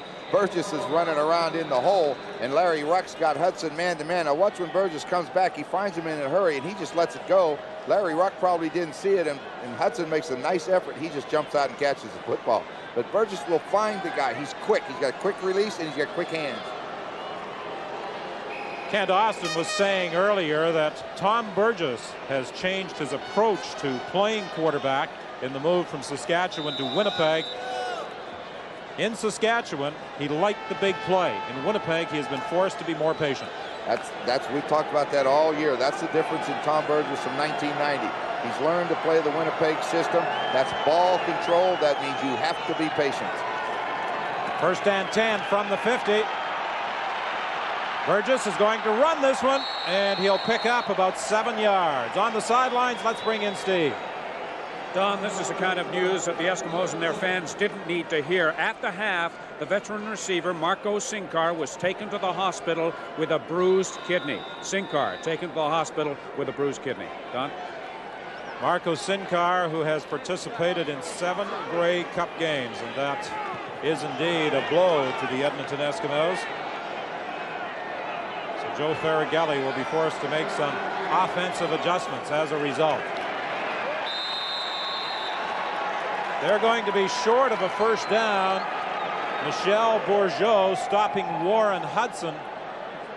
It appears about 2 yards away from first down territory. Yeah, I think you kick the football. Watch Danny Bass get to him. He gets blocked. Excellent job of blocking. I think it's Lau Bauer, number 59, puts Bass down, but Bourgeau fights back through it to make the play. So Bob Cameron enters the ball game with his first punt of this second half.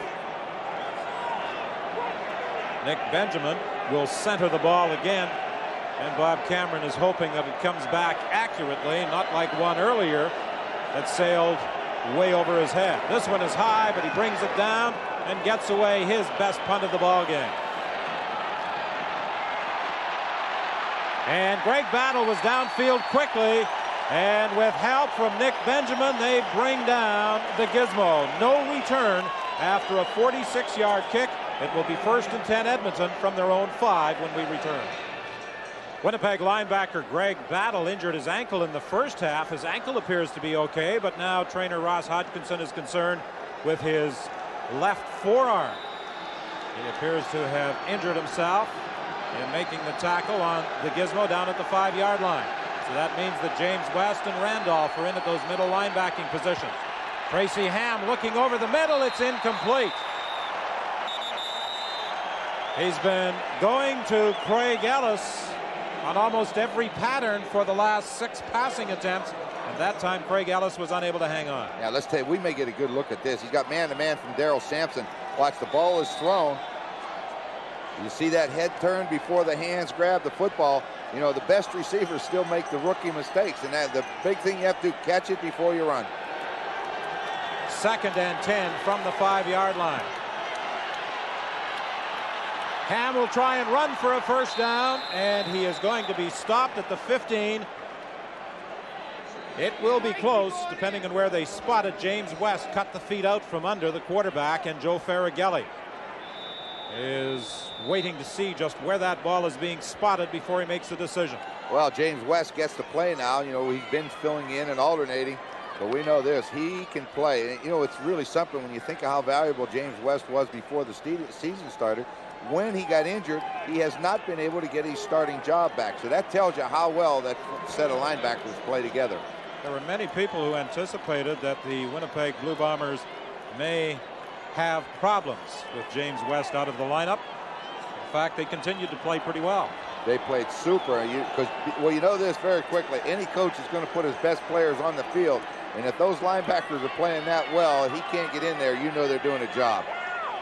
Farragelli isn't talking about the fish he caught. He wants to know how far they have to go. Not very much, maybe a half a yard. They should be able to get this. This could be a key play, though. Short yardage offense is in there. Tracy Ham will keep. A couple of Winnipeg defenders were diving over the top, but they couldn't prevent Ham from getting out beyond the 15-yard line with what should be a first down. On the Winnipeg bench, here's the short list of Greg Battle's ailments. Late in the first half, he suffered a case of turf toe. He changed his shoes to a bigger pair at halftime, so that's not bothering him as much right now. And he's bruised his left wrist, but neither injury is serious enough to keep him out. He's just gone back in. Yes, and James West comes to the sidelines with Battle moving into that middle linebacking position for Winnipeg. 11:09, the time remaining in the third quarter. Ham almost had problems with that exchange from center. Ham is going to run the ball again out to the 25-yard line, about 2 yards short of a first down. Ron, with the heat in this building, do you think that the Winnipeg Blue Bombers defensively With all the running around they're being forced to do and chasing Tracy Ham, they're going to encounter some problems in the fourth quarter. You know, that could be a factor. They have done a lot of running, and it looks like that's going to be the name of the game for the rest of the 2.5 quarters, I guess, that we have left, or 1.5. They're going to have to chase him, and those linebackers will get tired. Might be a good time to put Steve Taylor in and let him run around and really tire him out. Ham has carried 8 times for 60 yards. On second down, he decides this time to give the ball to Blake Marshall, and he powers his way to the 30.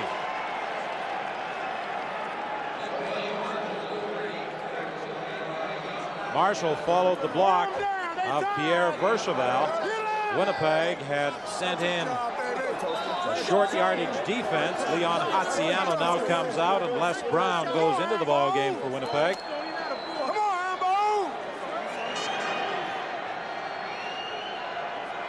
Willis and Craig Ellis line up to the left. Ham looks over the middle, and it's intercepted.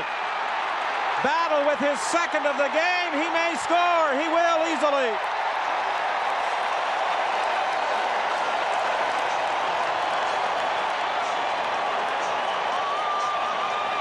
A 31-yard interception return for Greg Battle. You know what normally is a very, very safe play. A back checks out of the backfield and turns and faces the quarterback, and you throw it at him. Turns into disaster for the Eskimos. What's to the right of your screen? Greg Battle.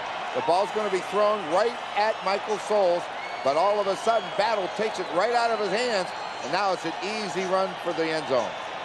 He looked like a running back as he broke away from the tackle attempt of Blake Dermott and sprinted to the end zone. So with his second interception, Greg Battle puts the Winnipeg Blue Bombers in front by a 16-4 margin, and Trevor Kennard will add the 17th point. 9:44 is the time remaining in the third quarter. The Winnipeg Blue Bombers leading 17-4. Battle's interception return is certainly worth diagramming in our CBC playbook. Well, if you look at Greg Battle at the bottom of the screen, number 34, he's going to be looking at Michael Souls, number 32, coming out of the backfield. All right, Michael Souls will come straight down the field and run a hook pattern. Greg Battle just drops into his zone, and he watches Tracy Ham.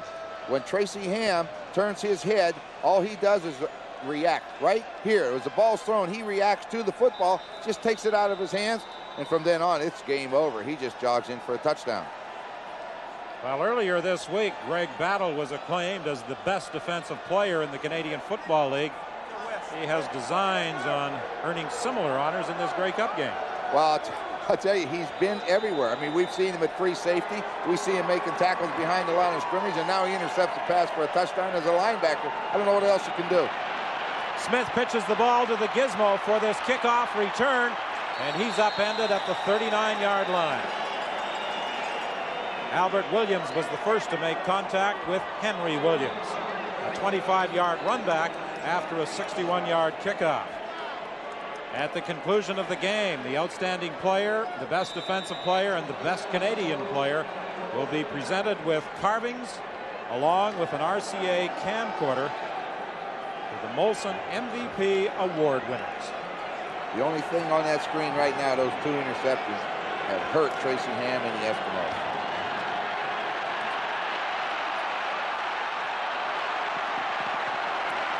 Ham is caught by Quincy Williams.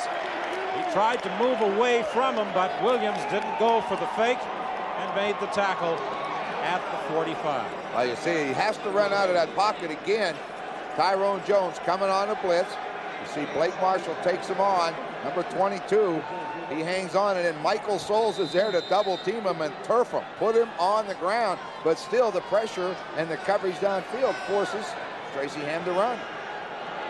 2nd and 5, and movement at the line of scrimmage. Tracy Ham had started back, but he didn't have the football, and that brought the Winnipeg defensive unit procedure against Edmonton. Yeah, when he put the hands under the center and he came out from behind there without the football, automatically illegal procedure, because, you know, you can't play tricks on the defensive line. I think Tracy just messed up. Edmonton number 8, still 2nd down. We said earlier that Tracy had learned to manipulate the count. Do you think they may be having problems in that area? Oh, yeah, you know, sometimes quarterbacks forget counts. I mean, I know it sounds hard to believe. He calls it, but sometimes they forget it. Out of the hands of Craig Ellis. Again, he had found that open spot in behind Daryl Sampson. And the Eskimos will be forced to punt with 8:32 remaining in the third quarter. Daryl Sampson does a good job, though. I mean, sure, he finds the open area, but what's Daryl Sampson close on the football? I don't think he touches it as he goes in front. I think he did tip it just a little bit, and that's why Craig Ellis wasn't able to catch it. Well, I'll tell you, that's good defense when you can come from behind, cut it in front, and still get your hand on the ball.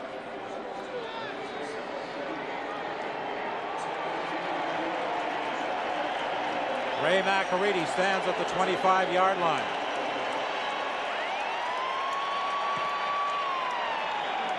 Another good kick that Eric Streeter will take at his own 28. He lost control of the football but managed to get it back at the 35. Blake Marshall, who is the Edmonton Eskimo special teams captain, was downfield to make the initial contact on Streeter. I was just watching Marshall walk off the field. He's a little bit tired also. I mean, that blocking will take it out of you, and then when you have to sprint down to cover those punts, that's hard work. Matt Pierce is the injured Winnipeg player. So far, his duties have been restricted to special teams play. He's a University of British Columbia graduate with a lot of hometown support here at BC Place Stadium. Yeah, you would hope so. There's probably a lot of family here also, but you see Marshall dive out. Just manages to tick the ball a little bit. He almost got to the wall. They had the wall set pretty well, and you can see Pierce standing up there. I think what happened when Streeter went down, he rolled into the back of the legs of Pierce. We talked about Blake Marshall and his work on special teams. And the injury to Matt Pierce now we will see, and I think you're right, he gets people rolling into him more than anything else. Yeah, he was just standing there trying to stay out of the way, and Leon Hassidano, I can't pronounce it, Leon, number 44, rolls right into the leg of his teammate Matt Pierce, because you could see him blocking.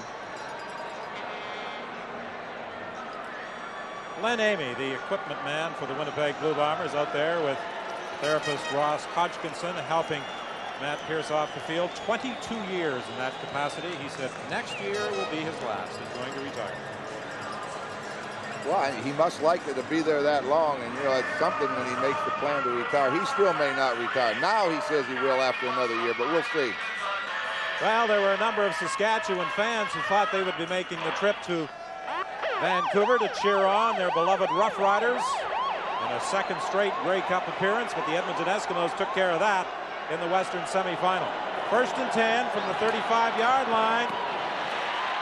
Burgess to Hall at the 50 for a Winnipeg first down. That's an excellent route. Lee Hull just drives Keith Gooch downfield, takes him deep, then he just curls, comes back to the quarterback. And as we said, Burgess is very accurate. He hits him right on the numbers. Steps up, makes the throw. You see, Gooch has pretty good position on him, but when you're that accurate, it's very difficult to stop. 7:24 remaining in the third quarter. 17-4, Winnipeg leading Edmonton. Burgess is going deep for Perry Tuttle to the 5.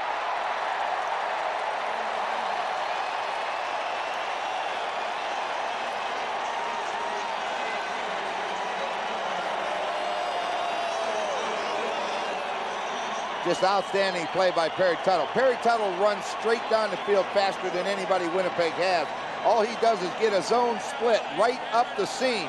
And who's coming? Enos Jackson takes a bad angle to come to him. It goes over his head, and Perry Tuttle just kept running, and it's thrown far enough. 55 yards to the 5-yard line. Burgess to Perry Tuttle. It's 1st and goal, Winnipeg from the 5, leading by a score of 17-4. Into the end zone, intended for Streeter, and Streeter got tangled up with Andre Francis as he tried to run his pattern. Streeter wants an interference call. I don't really think so. Andre Francis, he gave him the bump to the outside, and then I think from there, we're going to get a good look at him. from the end zone. We'll see just what the fans down in the corner were really upset anyway. Let's see. All right, he comes off, going outside. We're just going to lay it up and let him run. Give him the shove, get away from him. I don't really see anything wrong with that. You can hit him. That's a good call by the official. You got to slow him down somehow. 2nd and goal from the 5. Burgess into the end zone. Touchdown, Perry Tuttle.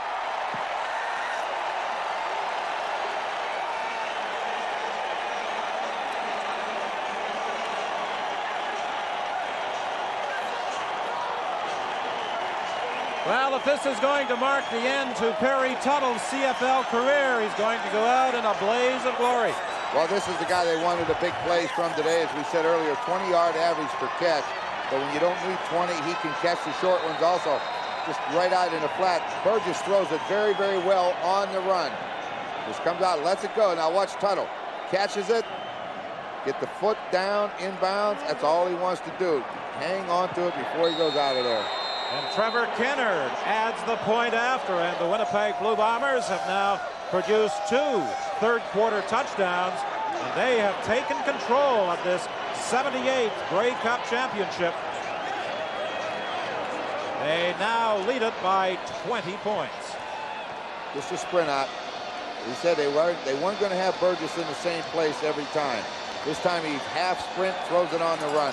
We've seen him drop back. We've seen him play action. We've seen him run. We've seen him play a pretty good football game. Well, Tom Burgess was extremely disappointed last year after leading the Rough Riders to their Western Final triumph over Edmonton. He did not get to play in the Grey Cup game. That's one of the reasons he requested that the Rough Riders trade him. He arrived just before the start of the season in Winnipeg, and while he had some early season problems, he has developed towards the last part of the season. There's no question now that he is Winnipeg's #1 quarterback. He's a much better complete quarterback, I guess is what I'd want to say. He's a much better quarterback now than he was at any stage of his career. Well, Mike Riley said before the game, Burgess has learned how to win with our team. Henry the Gizmo Williams, he can excite you every time he touches that football, and he brings it back to the 37-yard line. You know, we keep talking about the pressure that Winnipeg is putting on Tracy Ham and keeping him scrambling.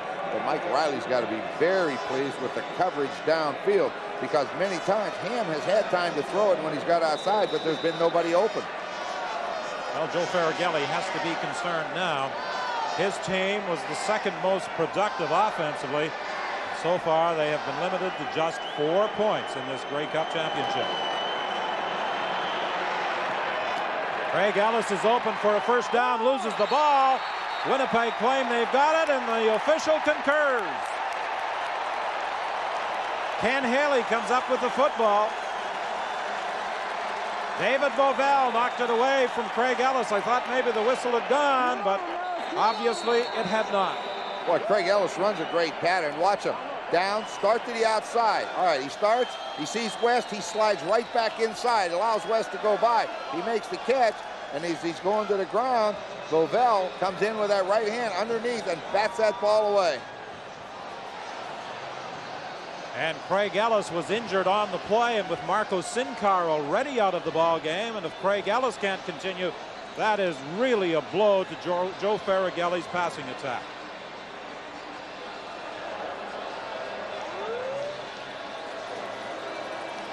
.538 is the time remaining in the 3rd quarter, and Ellis is having a great deal of difficulty as he heads off to that Edmonton bench.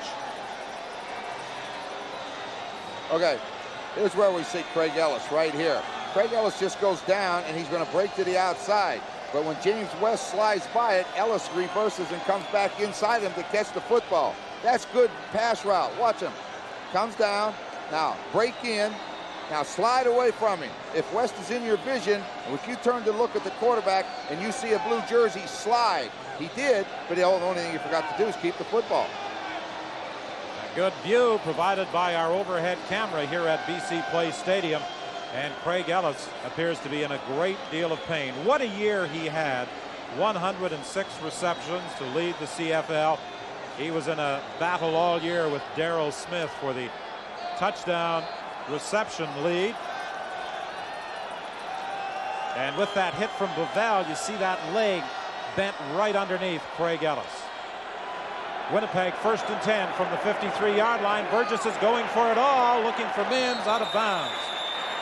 Andre Francis made the interception, but it doesn't cause any difficulty for Winnipeg as he was out of bounds. Well, they like that wheel pattern where they take the wide receiver, in this case Streeter, and just run him down the field. And then they bring the second receiver, whoever it happens to bring him to the sideline, and then turn him upfield and try to drop it to him over their head. But he very wisely threw that one out of bounds. 5:09, the time remaining in the third quarter. Colgate product Tom Burgess at the controls of the Winnipeg attack. Throws deep again for Lee Hull. It's short of the intended receiver, and Winnipeg will be forced to send out the punting unit. Yeah, he didn't have time. They came after him with everybody that time, and number 61, Mike Walker, got there and forced the throw to be short. Lee Hull's got no inside help. Good move. See him turn Gooch around? Boy, you love that as a quarterback. But what happens there is he just didn't have a chance to throw it far enough because of the pressure up front. Craig Ellis began his CFL career in Winnipeg back in 1982. He's been a much-traveled CFL performer, but he has always played well wherever he has suited up. The Gizmo, unable to get away from Benjamin, fumbles the football. Winnipeg's got it back. This time it's Tyrone Jones coming up with the football. 4:30, the time remaining in the third quarter. Winnipeg in scoring position again. The Winnipeg Blue Bombers take pride in their special teams coverage. Tyrone Jones scooped up that loose football after Nick Benjamin had made the initial contact on punt return specialist Henry Williams. Well, all you look for is this man, James West. He's going to be the guy. He's going to knock it loose. Benjamin's going to come in, going to take the hit on him. But what's number 58? What's the left hand coming right here? Benny Goods collides. There it goes. That left hand goes in. West pulls it out. Tyrone Jones is laying on the ground with nothing to do, and the ball fell in his hands. He'll take it. 1st and 10, Winnipeg. The ball is at the 17. Burgess throws the screen to Warren Hudson. He'll score.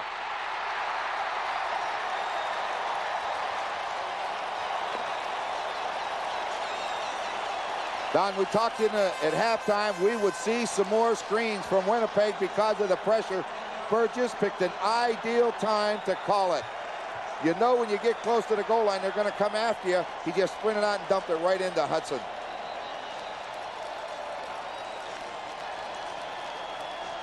The Winnipeg Blue Bombers have really taken control of this football game in the third quarter. Well, he sprints out, the dump to Hudson. Watch the block right here, number 59 on Mike McLean. Hudson just turns upfield and heads to the goal line. That is an outstanding job by that Winnipeg offense, especially Lau Bauer on McLean. The Winnipeg offense has been much maligned during the course of the year. The first team to finish last in offense, but have the best record in the league at 12-6. But in this Grey Cup game, one would almost think they were the most productive offensive team in the CFL. Well, you know, yesterday we were standing down on the field and we were talking with Cal Murphy. I remember him saying, he said, people are going to be surprised at the number of points that we're going to put on the board. Now, I kind of take that with a grain of salt because every team thinks they're going to put points on the board, but they have shown they can move the football against a very good Eskimo club. Another injury for the Eskimos. Enos Jackson is being helped off the field. 5 turnovers so far in the ball game, and the Blue Bombers have taken advantage. Okay, there's the screen down, but watch 59 to the left of your screen. Excellent job. Coming up again, Steve Rhoda Huskers 57, and Hudson just gets in behind those two big guys, and he's in standing up. A great job. When Warren Hudson was acquired by Winnipeg from Toronto, he was a little undecided early in the year if he was going to report. I'm sure right now he's absolutely delighted that he made the right decision. He's being used so much differently now. I mean, he's actually getting the football. He was just another lineman, you know, last year. Now he's catching the football, running with it, but he's still blocking. So he's got to be very pleased with the decision he made. The Blue Bombers lead by 27. Let's bring in Steve Armitage. Don, what little offense the Eskimos have been able to generate has been Tracy Ham to Craig Ellis. Well, Ellis came off with an ankle injury. It's a sprained ankle. He asked the trainer to tape him up. He wants to get back into this game, so expect to see Craig Ellis back into the game with a slightly injured ankle. The Edmonton Eskimos coming into this game, Steve, are hoping to be the first team in Canada to ever score a double-double. In 1987, they won both the Grey Cup and the Stanley Cup. The Edmonton Oilers winning hockey's most cherished trophy. The 1947 Toronto Maple Leafs did it. So did the Argos that year. In 1977, the Montreal Canadiens and the Montreal Alouettes combined for the double. So the Eskimos were hoping to score a double-double this year, with the Oilers winning the Stanley Cup this past spring. You know what's surprising about the game too, Don, is that they have taken advantage of every turnover the Eskimos have shown them. I mean, they were in the football game, I think, at halftime. Nothing to it. 6 points, 10-4.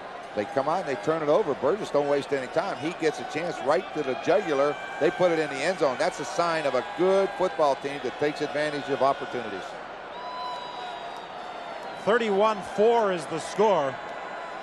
Certainly in contrast to the Grey Cup games we have witnessed over the past 3 years, where they've gone down to the final play before we had a decision. Although this one is not over yet. Still 4:15 remaining in the third quarter, but there's no question the Winnipeg Blue Bombers have a hand on the Grey Cup. Yeah, one half of it's theirs for sure. They got a good lock on it. James West on the special teams, down there to make the tackle on the gizmo on the sidelines. Let's bring in Scott. Don, here at the Winnipeg bench, Perry Tuttle's touchdown catch was not without its price. He has sprained, he thinks, his left knee. He's going to try and finish the game, but realizes that if he can't, he may already have done his job for the Bombers on this day. Tough game for the slot backs on both sides, with Sincar and Ellis injured. On the Edmonton side of the field, Perry Tuttle having some problems on the Winnipeg bench. 1st and 10 from the 38-yard line. Tracy Ham to the sidelines to right. Knocked down by Les Brown with a gain of about 10. Just a sprint out by Tracy Ham, and number 71 Keith Wright just goes down and turns to the outside. Watch him. Les Brown just sits, drive him off. See, that's a zone defense. Les Brown's just sitting back. He's going to let him catch the football. The biggest mistake you can make on that is to come up and gamble with a big lead. Don't allow him to have a big play. Brown let him have the catch. Edmonton going with a no-huddle offense, and on the sidelines, Larry Willis makes the catch in front of Rod Hill. We're going to see a little bit more zone defense now out of the Bombers, I believe. Make them earn them. Don't give them the big plays. 31-4 should be enough points to win the football game. Larry Willis, last year with Calgary, came over to the BC Lions this year with the coaching change. He was traded to the Edmonton Eskimos. And on 2nd down, Blake Marshall powers his way for a 1st down, tackled by Quincy Williams.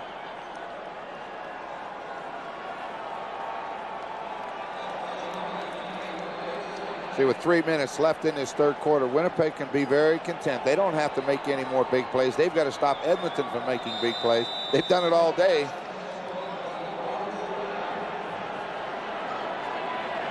First and 10. Watch out. Incomplete on the sidelines. It was intended for Wright. Les Brown was over defending. And Les Brown is an interesting story. An All-Canadian a couple of years ago with the Hamilton Tiger Cats. Cut by the Ticats. He went to Edmonton, couldn't get a job there. Moved on to the Winnipeg Blue Bombers and has developed into an Eastern All-Star. Well, he was considered one of the better ones in the league every one of those years, and ran into some problems in Hamilton. Edmonton, he had some tough competition there. But here, he's found a home again, and he can play. Well, we talked about Craig Ellis. We heard Steve say that he was going to try and get back into the ball game, and indeed he has for a 1st down. There's also a penalty flag on the play. A holding call against the Eskimos will negate the toss from Ham to Craig Ellis. It's interesting, 21 third-quarter points, a Grey Cup record for the least productive offensive unit in the CFL. I don't think anybody would have expected Holding. that, but Edmonton number 57. 2nd down repeated. The only one I think would expect it to be Tom Burgess. I mean, he knows he can put points on the board. He didn't waste much time in this third quarter. The ball comes back to the 50-yard line.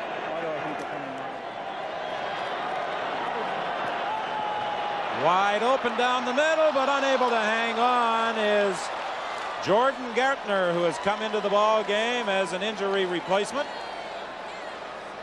Correct that, Todd Smith. That was a pretty good job by Ham. Ham looked to his right, and that froze Dave Lavelle, allowed Todd Smith to get up that seam ahead of Ken Haley, and then as you saw, just went off of that left hand. Got to go out and get that, though. I mean, you needed big plays, and these are the games to make them in. Last week he had 7 receptions, the most he's ever had in a game, and this one he just couldn't pull it in. On third down, McElready from his own 35-yard line.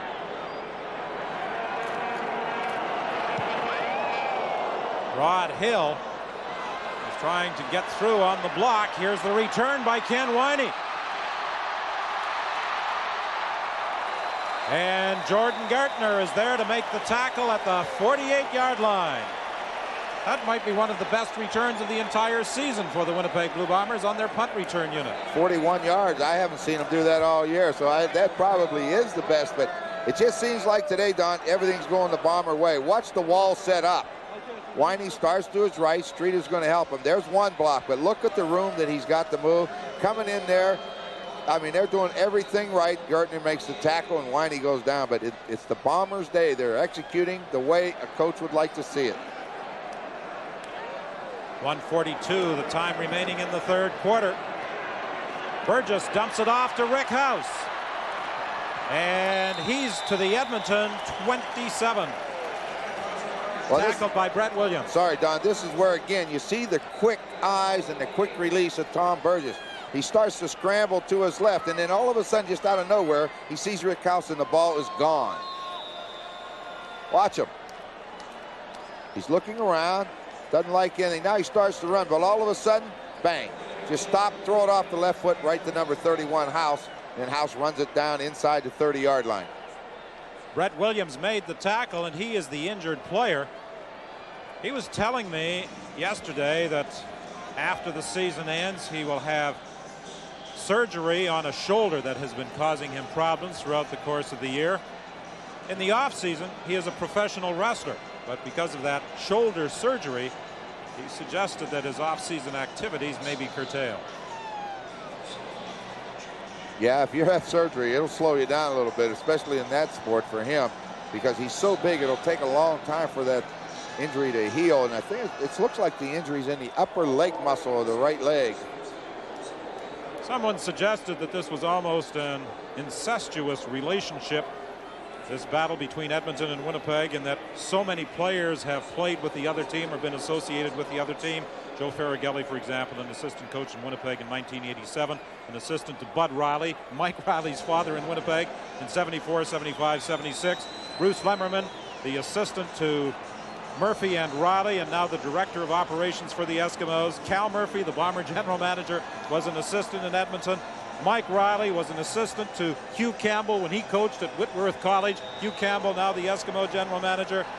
And of course, Mike Riley, who lived in Winnipeg, went to school there, is an assistant coach. Mike Farragelli, I should say, the son of Joe Farragelli, the head coach. And it goes on. Rick House used to play in Edmonton. Hudson, the ball carrier, down to the 25-yard line with 55 seconds remaining in the third quarter. Take Brett Williams out, and right away they try to run inside. Rob Davidson steps in. Rob's at the University of Toronto, backup defensive lineman. I remember Coach Farragelli telling us earlier in the year, really pleased with him. Looks for him to be a player in the years to come. 2nd and 8, Winnipeg.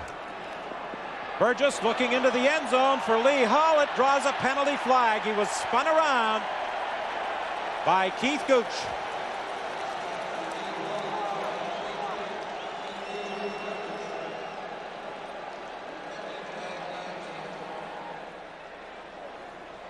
Forward pass interference. Edmonton number 18. First down. Well, we get a good look at this. Remember, before he spun him around before, he gives him the move. He's got him again right here. He's got him, and Gooch knows it. Gooch just reaches out and grabs hold of that sweater and spins him around, and the referee's standing right here off to the left of the screen. He just throws the flag, but Hull has turned Gooch twice now, and you can turn a defensive back. You'll get a lot of action. It will be 1st and goal Winnipeg from the 3-yard line. The report on Williams is that he has a bruised thigh. 14 seconds remaining in the 3rd quarter. Robert Mims has stopped short of the goal line with 7 seconds remaining. Keith Gooch came up to make the hit.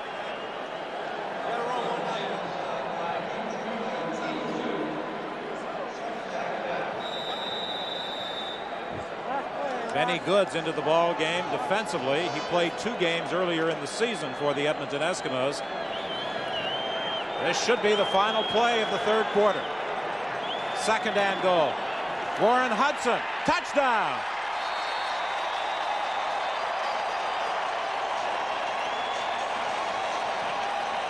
His 2nd touchdown of the ball game, his 2nd of this quarter. And the Winnipeg Blue Bombers have really obliterated the CFL Grey Cup record for 3rd quarter scoring.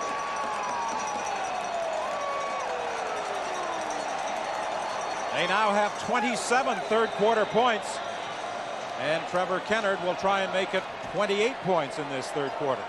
That's an awful lot of points, but you'll see number 51, David Black, pulls out and leads up through the hole. All Warren Hudson does is follow him into the end zone. Great job. The previous record for points in the 3rd quarter, 20 by Montreal in 1977. And that's the end of quarter 3.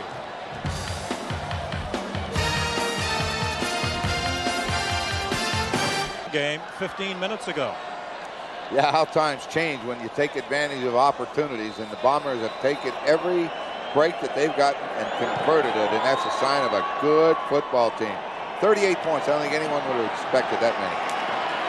The Gizmo trying to get loose. He can't as he's dragged down out of bounds.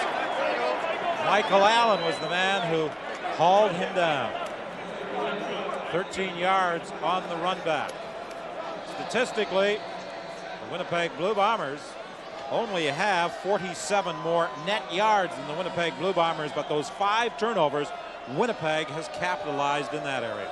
Turnovers will beat you 5-1, and every one they've turned over, they've converted to points. And you know, we talk about it all the time. I've heard you mention numerous occasions. The second column from the bottom usually tells the story. Ham looking upfield, incomplete. It was intended for Smith.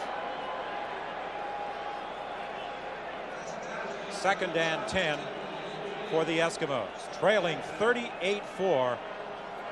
And I wonder if there's anyone who's looking in this afternoon thought it would be this way. No, I don't think so. I figured a lot of people thought if it was 38 points, the Eskimos would have it. We have a roughing the passer throw. I think it's on number 44, Leon, whatever his name, Hatziano.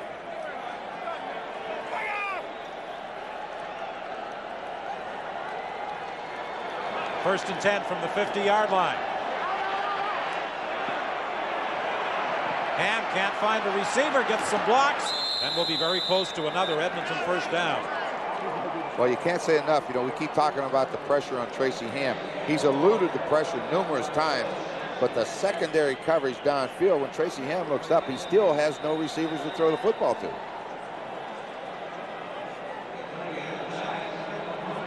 Randolph was in initially. Ham got outside him and then picked up some blocks inside, one of them by Rod Conop, and he is just short of a 1st down at the 50-yard line. James West, who missed 7 games this season because of that broken arm, appears to be the player who was injured on that tackle. On the sidelines, let's bring in Scott O. Well, Don, this lull in the proceedings affords us the opportunity to explain the empty seats here at BC Place. At the start of our Grey Cup coverage today, we said a full house was expected at BC Place. CFL comptroller told me a few moments ago that as of yesterday, 5,500 tickets were unsold. So this game would have required a 5,000 walk-up crowd at least for a sellout. Obviously did not get it. And in addition to those 5,000 tickets that were left, obviously many people who had tickets have not shown up. There are a lot of empty seats here at BC Place, and what the fans are missing is an awesome display by the Bombers. The Eskimos might be just as happy that the fans aren't here, though. Craig Ellis on the receiving end of the throw at the 35-yard line. The record for attendance at a Grey Cup was established in 1977 when 68,000 showed up at Olympic Stadium in Montreal as the Alouettes beat the Edmonton Eskimos 41-6. And that, by the way, was the first of Cal Murphy's 8 Grey Cup triumphs. He's going to get a 9th today, almost certainly. Tracy Ham had the ball stripped from him, but managed to recover. It was Albert Williams who pulled the ball away from Tracy Ham, but the Edmonton quarterback got it back. It's just been relentless pressure all day on Tracy Ham. Regardless of where he goes, he's scrambling for his life. You see Michael Gray block, but he has to scramble up inside, and you see the big right arm of Williams batted away, and Ham's very lucky to get it back. Second and short. Blake Marshall gets the first down to the 20-yard line. Mike Gray was there to make the tackle. Joe Farragelli in 1987 joined the Eskimos after the start of the season and led them to a Grey Cup championship.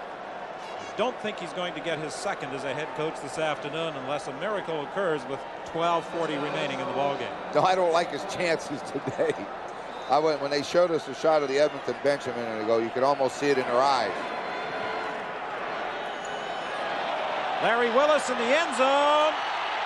Touchdown. Almost looked like Les Brown made an interception, and all of a sudden it lands, the ball comes down, and Larry Willis is on. That's good concentration, and this is what Larry Willis has to provide this football team. They've got to get more production out of their wide receivers. The only guy that's really been open most days is Craig Ellis. Willis has to start delivering. A little too late this season, but we'll get a good look. He start to the post on a fake, back outside. Now the ball's in the air. Let's see what happens to Les Brown, because I thought he had it. He did. He slowed it down just enough to when it dropped out of his hands, Willis just pulled it in for 6. Les Brown, who led the league in interceptions this year with 14, had both hands of that football, but it slipped away into the hands of Larry Willis, and the point after gives the Edmonton Eskimos 10 points. We'll return with the Edmonton kickoff after this. Larry Willis with the 20-yard touchdown toss from Tracy Ham makes it 38-11 with 12:26 remaining in the game. Well, you saw Les Brown had it. Looks like he was going to pull it in and just kind of slipped out of there. And Willis, good concentration. He makes the touchdown, but they need to start turnovers and score fast. I don't know if you get that many points back in 12 minutes. Ken Haley from the 20-yard line on this kickoff return.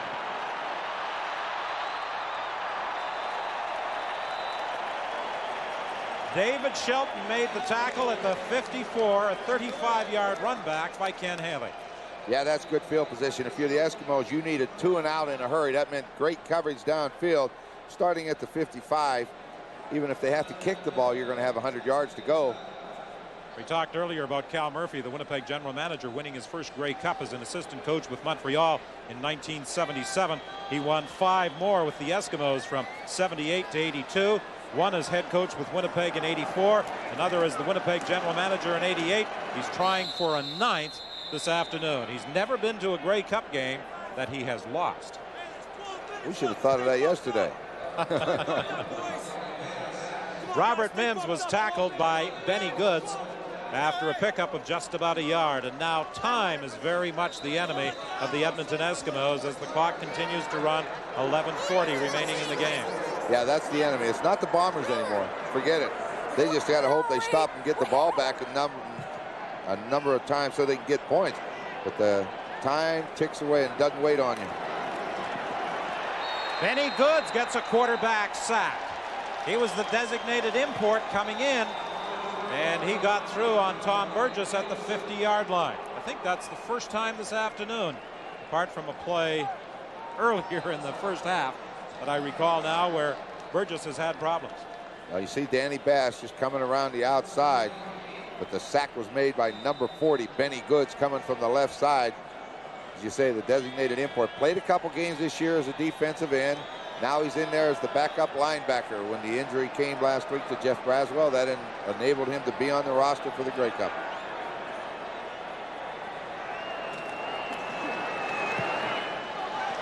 excellent kick by Cameron. Gizmo goes back to the 10-yard line. Winnipeg had him well surrounded, and the big hit by Nick Benjamin.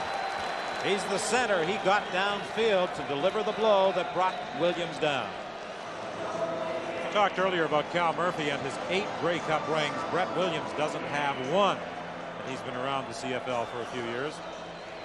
Cal Murphy, the Winnipeg general manager, sitting in the press box observing this game. Hugh Campbell, the Eskimo general manager, on the other side of that partition. As you look at the two GMs, it'd be a little difficult from that picture to tell which one was leading and which one was trailing by 27. Yeah, that was Hugh's wife Louise sitting with him. Good friends of mine from playing days. He's not going to be real happy about this one, but hey, the better team's wearing blue today. The ball comes loose under the pressure of Tyrone Jones, and the Eskimos get it back.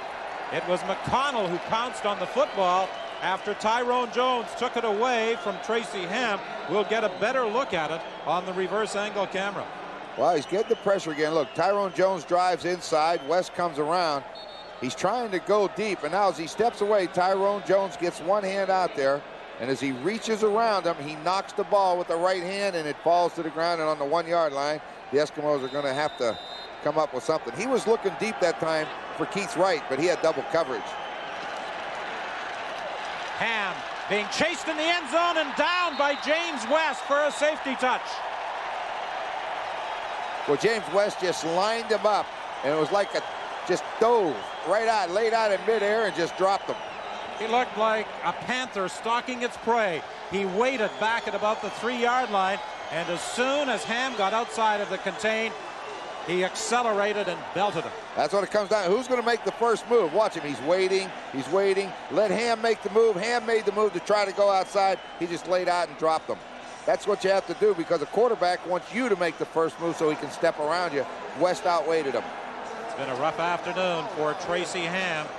He's been the victim of that relentless pressure applied by the best defensive team in the CFL this year.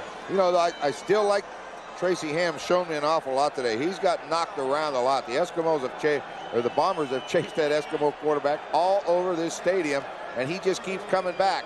And I think that, you know, no one likes to lose, but he's got to learn something from it, and he's going to learn a big lesson today. Hey, Houston, let me see what Allison Williams in Detroit.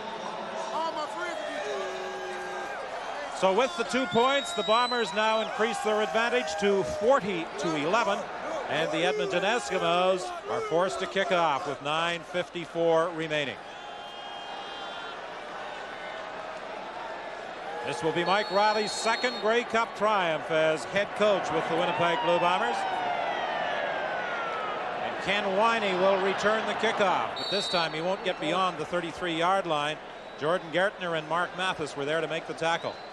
An 11-yard run back after a 53-yard kick. We were talking with Mike earlier today. His father, Bud, the former head coach with the Winnipeg Blue Bombers, came over from the Okanagan Valley along with his mother to watch this game, and Bud's brother Pete came up from Alabama to take in the Grey Cup game.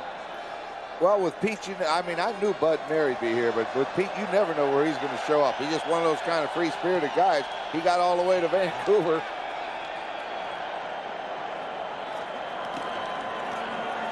Robert Mims takes the toss out to the 41-yard line.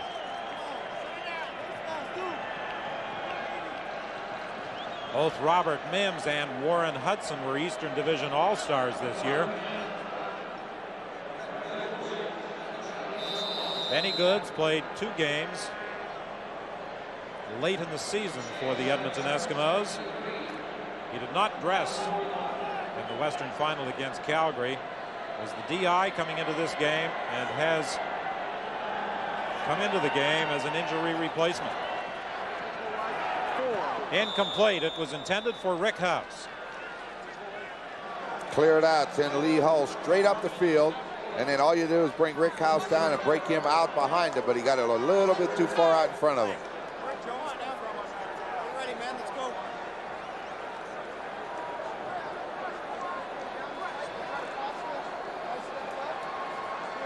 This Winnipeg Grey Cup victory will equal the Grey Cup wins of the Edmonton Eskimos.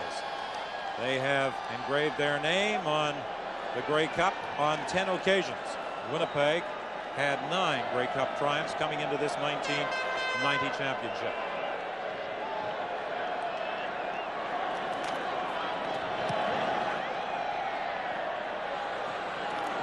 This ball bounces, picked up by Williams at the 35, and Nick Benjamin again downfield to make the tackle. Don, how many people you think would have ever picked Winnipeg to win the Grey Cup back in June or even July? Back in June and even in July, most of the experts weren't even picking Winnipeg to make the playoffs. No, and I think I was one of them that looked at it that way. I didn't feel coming into training camp that they had a starting quarterback that they could rely on, and I guess that's why they went out and got Tom Burgess, and they sure knew what they were doing because he has sure made them tough. They are an excellent football team on both sides of the ball, especially today. 1st and 10 from the 36, incomplete. Craig Ellis continuing to play despite that earlier injury. The report on Marco Sincar, who left in the first half and went to hospital with a bruised kidney, is that he is in stable condition and is undergoing further tests.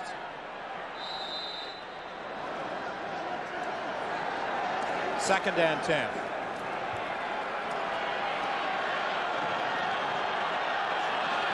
Great battle is after Ham. He got the pass away. It goes out of bounds.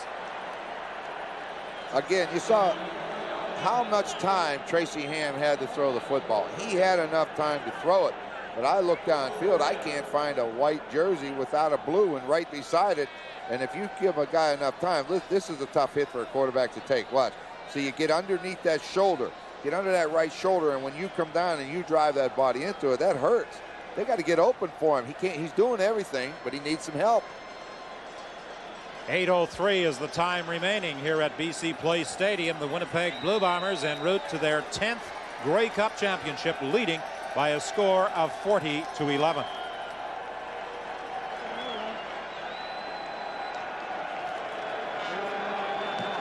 Leon Hatziano was coming up the middle, didn't get there in time. Eric Streeter fields that 3rd down punt and is downed at the 50-yard line. 7:40 is the time left here at BC Place Stadium. 7:40 the time remaining. Here's an interesting stat for you. In 14 possessions, Winnipeg has started 7 of them on the Edmonton side of midfield. Makes it a short field, doesn't it? You get the ball to start on the other side of center field. You don't need very many plays to score touchdowns. 1st and 10 from the 49. Burgess with a good fake. Has an open receiver in Eric Streeter. And he's thrown down by Andre Francis, but in the process picks up a 1st down. Well, that was a good fake, wasn't it? He fooled somebody altogether. That Eskimo came across, never had a chance. Just take your time, come back to the football. When you get that separation, then come back, make the catch. The reason he gets a little more yardage here, Andre Francis can't hold on with that right hand to throw him down. That's why he got that extra couple of yards. 1st and 10 Winnipeg. The ball is at the Edmonton 36-yard line. 7:07 is the time remaining. Good fake again. Looking for Rick House, incomplete on the sidelines. He was being covered by Mark Mathis. See that stat a minute ago on there. The Bombers are going to want to play the Eskimos all the time. Average 36 points a game when they play the Eskimos. But you know, during the course of the year, and that's an 18-game schedule, Winnipeg only had 3 plays of 50 yards or better. Yeah, you think that the law of averages and a little bit of luck over 18 games that you'd get more than 3. Chris Walby, runner-up for lineman of the year in the Canadian Football League, to Jim Mills. Sideline pattern, and Rick House has another 1st down at the 25. Come back with the same identical play. The play before, he turned upfield and went deep. This time, stop at the sideline. That's Steve Taylor, number 10. Backup quarterback, 2nd year out of Nebraska. outstanding athlete, a lot like Tracy Ham. He may be a little taller and so on, but he's a lot like him. Very quick, got a good arm. So it would appear that he is going to replace Tracy Ham as the Eskimo quarterback in the final 6:34 of this football game. Again, Brett Williams is the injured ball player being assisted to the sidelines. He was hurt earlier, replaced by Benny Goods. And Benny Goods is back in the ball game, but playing a linebacker position now. You see Brett Williams being blocked by Nick Benjamin, and he just stayed with him, and finally just collapsed him. And he's having trouble with that leg. You stay with it, it will collapse on you. Rob Davidson replaces Williams at defensive tackle. Burgess looking into the end zone for Streeter. Incomplete. Good coverage by Andre Francis. Oh, I'm sorry, that looks like Mark Mathis. I was looking for Francis. Boy, he did a great job. Watch him get in front of number 80 Streeter as he's going downfield. I like this guy, 5'9", 170 pounds. Watch him inside out. Okay, let's go. You want to run? I can run. He just keeps fading to the outside in front of Streeter. Streeter can't get near the football. You don't cover it any better than that. I mean, he was in a better position than the receiver. Good coverage. 6:12, the time remaining. The Winnipeg Blue Bombers looking at 2nd and 10 from the 25. Mathis on the corner, lining up against Eric Streeter. Burgess throws over the middle for another first down to Ken Winey. This is where Burgess has shown the greatest improvement. We said last year that if you blitzed him, he could find the open receiver as fast as anybody. But this time, when we take a look at it, you'll see the linebackers all drop. All he does is sit there and wait. Finally, the receiver gets open in the hole. Look, the white jerseys are all around him, but he takes his time and lets the receiver get open, and then he finds them. Andre Francis out of the ball game. That's the reason Mathis has gone to the corner. Lee Hull on the other side of the field, being bumped by Keith Gooch as he attempted to run the pattern. It will be 2nd and goal. Mark Norman has moved into the safety position. Shelton has replaced Mathis at inside half, and Mathis goes to the corner in place of Francis. Well, you know, there's a lot of talk. You know, Mathis is a corner. That's his natural position to play outside. He goes inside because of Andre Francis, but with Francis with the bad wrist, and also sometimes some places I hear he's talking to leaving them. Maybe Mathis is the heir apparent to that job. 2nd and goal from the 7-yard line. Quarterback draw, but Burgess has stopped right at the line of scrimmage. You see who's right there? Number 30, Danny Bass. You know, you're not going to fool him too many times. Trevor Kennard comes into the ball game to attempt a field goal. The most disappointing afternoon for Danny Bass and the entire Edmonton Eskimo organization. When they faced Winnipeg at home, they had that unbeaten streak at Commonwealth Stadium on the line late in September. They were beaten 48-25. Both teams at that point in the season had identical records of 9-3. That loss was the start of a 4-game losing streak for the Eskimos, but they got it back together just before the playoffs and then defeated Saskatchewan and Calgary. And as a result, they were favored coming into this Grey Cup game, but Trevor Kennard's field goal now makes it 43-11 Winnipeg. I never have figured out how they were favored, though, really. I mean, the Winnipeg Football Club has gotten stronger ever since game 1 of the season. They just kept going and going and going. And by the end of the year, with the way Burgess is playing, and you go take that along with the defense, I had no idea how they could make the Eskimos the favorite. Trevor Kennard has now moved into 3rd place on the all-time CFL Grey Cup scoring list. 42 points for Trevor Kennard, who was criticized last year by many Winnipeg football fans for his failure in the Eastern Final against the Hamilton Ticats, but he certainly bounced back in a big way this year. Tracy Ham continues at quarterback. Blake Marshall, the ball carrier. Bombers are going to sit back now, but, you know, he was criticized a lot last year. And if I remember right, we were down in Hamilton at that Eastern Final when he just didn't kick a couple through there. They come off the side of his foot, whatever, and they lost the football game. But I think from that point on, Winnipeg went looking for a quarterback. They knew they had to have somebody to lead this football club. Tracy Ham finally picks out Larry Willis. And Larry Willis picks his way down to the 40-yard line, loses the football. Dave Bavell's got it.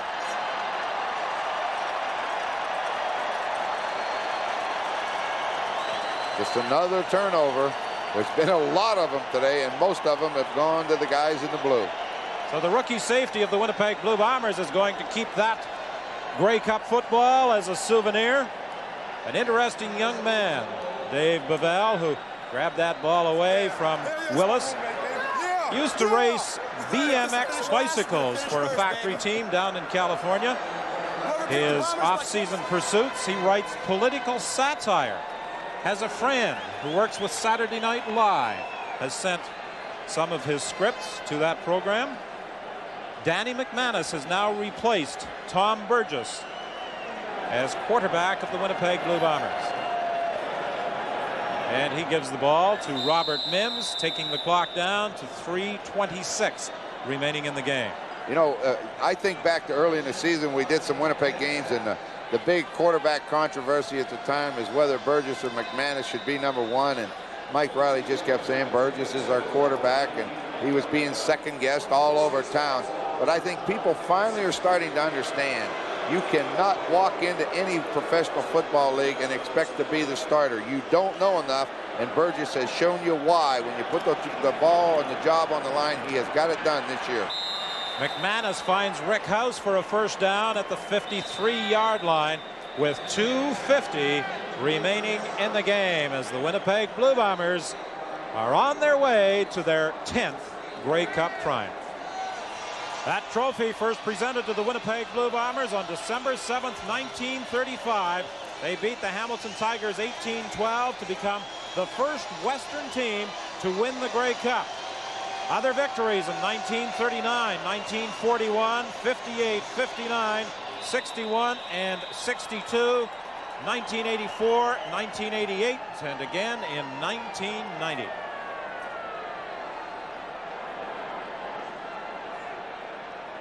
First and 10, Winnipeg. The ball is at the 53-yard line. Robert Mims, the ball carrier, picks up just a couple of yards. The Winnipeg Blue Bombers will be returning home tomorrow afternoon. They arrive at Winnipeg International Airport at 7:30. Premier Gary Filmon is in attendance at this Grey Cup game, and I'm sure will be a part of the festivities that will take place at 8 o'clock tomorrow night at the Winnipeg Arena, the official welcome home. And then a Grey Cup parade is planned for 10:30 Tuesday morning in Winnipeg. On second down, Rick House is going to pick up the touchdown.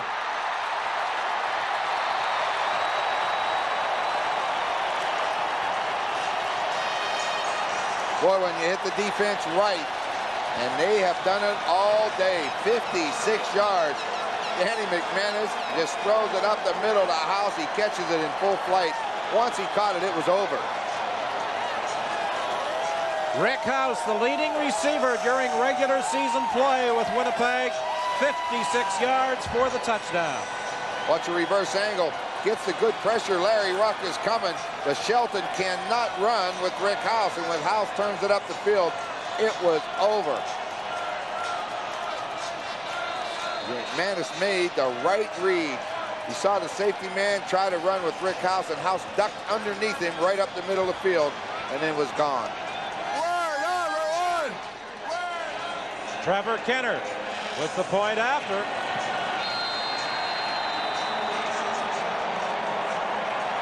And the Winnipeg Blue Bombers just keep adding to their impressive point totals, and Cal Murphy finally smiles as his streak is intact. He has yet to participate in a Grey Cup game and lose. This will be his 9th championship. Look at that. Shelton allows House. House came straight at him and then just ducked right under it into the middle, and he was gone. Nothing to it.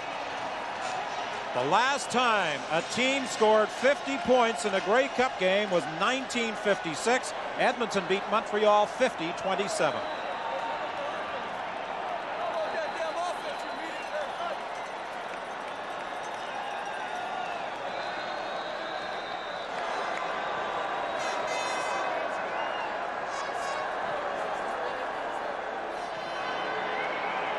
This kickoff return with Brian Walling. And Walling is tackled by Ken Haley at the 36-yard line. We saw the premier of the province of Manitoba, Gary Filman, a moment ago. In 1956, the quarterback for the Edmonton Eskimos was a gentleman by the name of Don Getty, now the premier of the province of Alberta. Well, he won't be real happy with today's outcome, but the Eskimos are a class organization and a good football team. But today, the Bombers have earned it. They have shut the Eskimo offense down. That's what surprised me, that they shut it down so completely.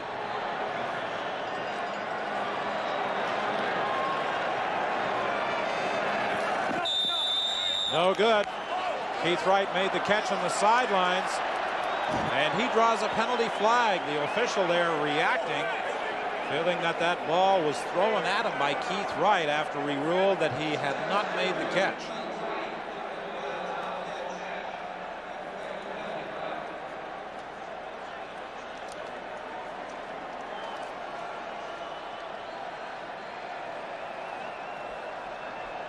.155 is the time remaining. Objectionable conduct. Edmonton number 71. Second down. The ball goes back to the 28-yard line. 50 points posted today by Winnipeg's offense. 50-11 the score. Most people anticipated this would be a low-scoring game. Well, the Edmonton Eskimos have only scored 11, but I don't think anyone anticipated that Winnipeg would put 50 on the board, not in their wildest dreams. Todd Smith escapes James West, and West gets back up and gets involved in the play again. They're still after him. Guys in blue are still after him. I mean, West went after 81. Todd Smith showed great balance as West was flipped right over the top. But the thing is, he had to come back. West got up and got right back in on the play. Only once in Grey Cup history has a team scored in excess of 50 points. And that was Queen's University way back in 1923 when they shut out Regina 54-0. Craig Ellis still in the ball game. Well, a moment ago, Coach Mike Riley got the water bucket dumped in his head. He was intently watching the game and did not see the sneak maneuver by Chris Walby. Offside. Winnipeg number 35. Decline. First down. Chris Walby could just walk up and tell you, I'm going to do it. I mean, he doesn't have, how's he going to sneak up on anybody at his size? 1:30 remaining in the game. This one is out of bounds. Intended for Craig Ellis.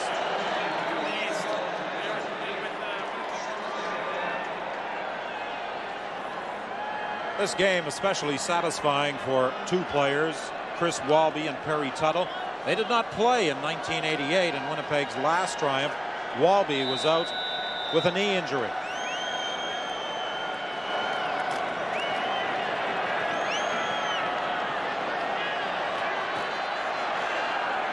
So he's got a lot of time. Ellis can't make the catch. He was being covered by Michael Allen, as Winnipeg is doing a lot of substituting defensively. Well, he's had a lot, you know, he doesn't have a lot of time because he's had to run for his life, but when he gets out there, he's been able to look around, but every time he throws the football, there's a blue jersey right with him, and there was not, he has to run. He's taking a heck of a pounding today.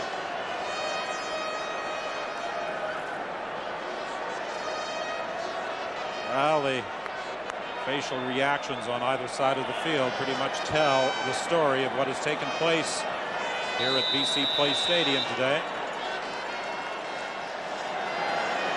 The victors and the vanquished. Tracy Ham almost intercepted.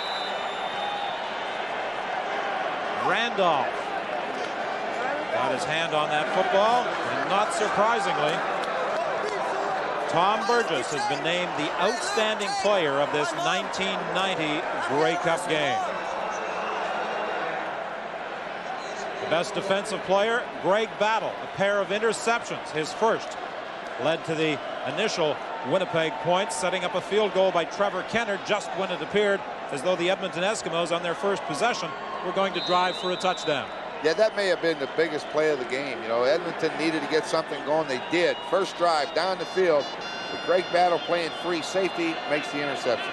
And Warren Hudson, with a pair of touchdowns, has been named the outstanding Canadian.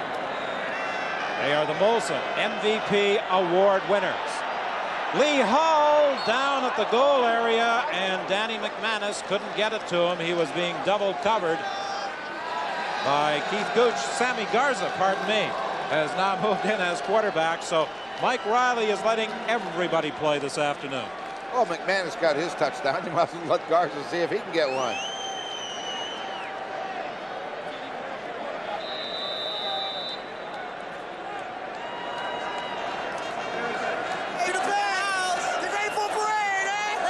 Yes, that parade will take place 10:30 on Tuesday morning. A welcome home reception at the Winnipeg Arena tomorrow night at 8 o'clock. Garza throws to the sidelines, and Winey takes it out of bounds with a first down. Doesn't seem to matter who's throwing the football for Winnipeg. They're finding those open areas. Well, they sure are. I mean, nothing hard. Winey just went down, broke to the sideline. Garza delivered. He picks up a first down, gets out of bounds. They can score again. Well, this Grey Cup game has already established a number of offensive records, but in analyzing this game throughout the week, it's not Winnipeg that anyone expected would put those numbers on the board. This one is deflected. Garza was looking for Eric Streeter. I think it may have been Danny Bass who got a hand on that ball with 53 seconds remaining. I really thought if the score got up into the high 30s, Edmonton would win the football game.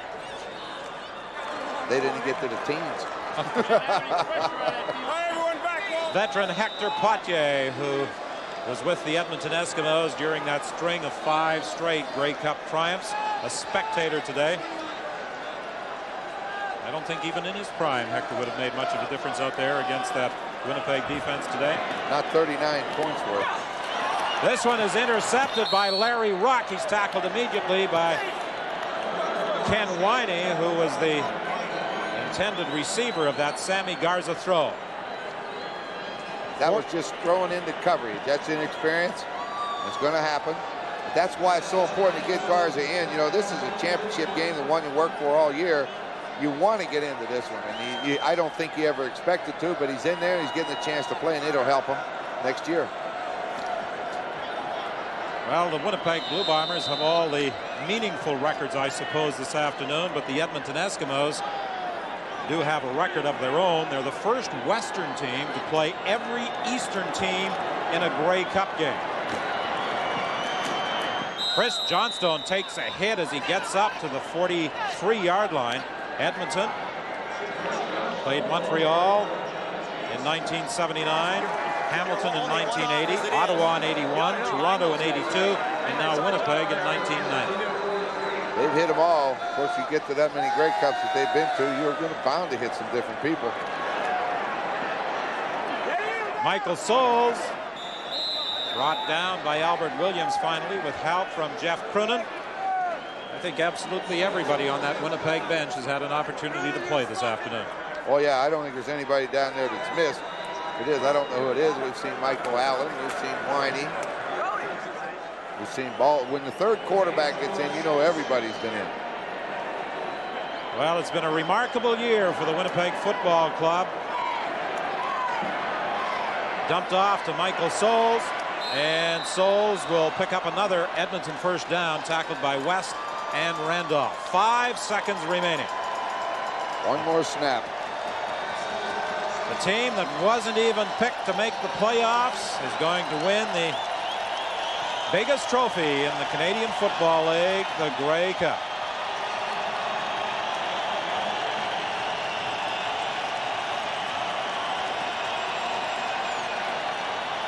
And with 5 seconds remaining, this should be the final play of the ball game. We remind you, immediately after the game, we'll be going down to the sidelines and to the dressing room to hear from the 1990 Grey Cup champion Winnipeg Blue Bombers.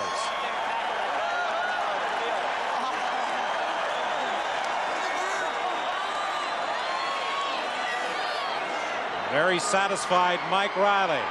Looks on as Tracy Ham tries to put it in the end zone. Rod Hill intercepts.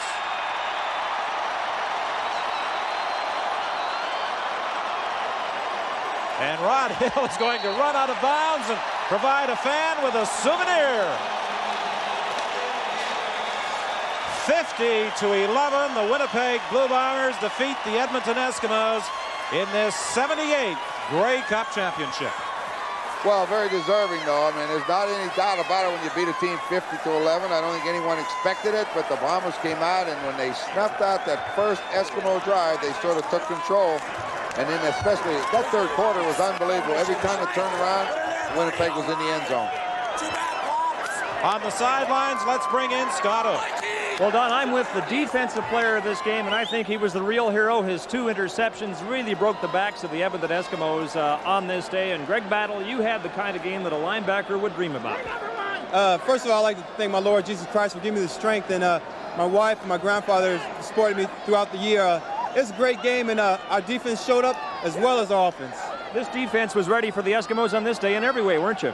Yeah, you got to give it to Tracy Ham. He tried his hardest, and we were just hitting all 6 cylinders, and when we're on that kind of groove, nobody can stop us. You want to say a word about a team that was not expected at the start of the season to make the playoffs, and now here you are celebrating Grey Cup victory. I think that gave us sort of a goal, because from the start they counted us out. We didn't have a quarterback, and here we get Tom Burgess, and I think he turned the season around for us. You had a good offense and a great defense today. Congratulations, Greg. Thank you. Don? Well, there's no question that Tom Burgess turned the season around. As Mike Riley was telling Ron and I this morning, he said Tom Burgess, after a somewhat slow start, learned how to win with our team, doing what we do best. We do a good job of getting the ball to our 2 backs, Mims and Hudson, and Burgess plays our offense to the strength of our defense and special teams, and that's what we saw today. Yeah, that's just him maturing as a quarterback. He was a one-dimensional quarterback, so to speak, in Saskatchewan. He wanted the man-to-man coverage with the blitz. He'd hurt you downtown. He has completely changed his style of play this year. Leading Winnipeg to a 50-11 victory, and we'll be back with the Grey Cup presentation after this.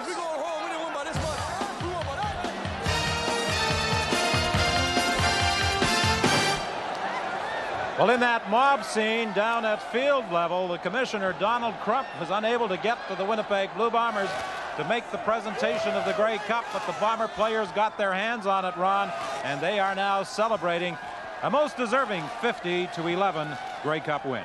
They really didn't care who presented it. They know that's theirs. They're just going to take it home with them, but as you say, most deserving. A real surprise in a way to have the score to turn out to be 50-11, but well deserved, though. They're a heck of a football team. This game was a 10-4 Winnipeg lead at halftime, but 28 third quarter points put it away. Well, it really did, too, and it happened so quick, Okay, you get a touchdown, that's one thing, but, man, then a turnover, a touchdown, turnover, touchdown. Well, when you look up at the clock and the scoreboard and you see yourself trailing as much as they did, I think the Eskimos knew it was over right there. Winnipeg, after a 20-year drought, won the Grey Cup in 1984. They repeated again in 1988. They won in Edmonton in '84, beating the Hamilton Ticats. They won in Ottawa in 1988, beating the BC Lions, and they beat the Edmonton Eskimos today here at BC Place Stadium. Somewhere down at field level, I believe we have Scotto. Well, Don, I just had to haul Tom Burgess off the shoulders of one of the Winnipeg cheerleaders here. He's surrounded by people celebrating this victory. But, Tom, if it's possible to gather your thoughts here for a second and tell me what you think accounted for this lopsided victory today. I suppose you'd suggest defense, among other things. Oh, hats off to the defense. They did it for us. They've done it for us all year. We did our part. We did our job, but defense wins. Your offense certainly deserves a lot of credit. When you guys got in the groove today, you stayed there.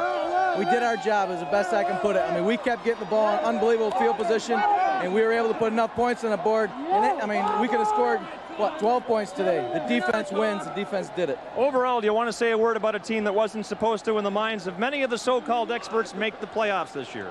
Hey, this team's number one. I had no doubt we could be number one a long time ago. Okay, congratulations, Tom. You enjoyed this victory. I know you waited last year on the sidelines. Enjoy this one. Oh, thank you very much. Don? Well, that's the scene in the Winnipeg dressing room as the Blue Bombers celebrate this Grey Cup win, and we've got much more still to come from BC Place Stadium after this.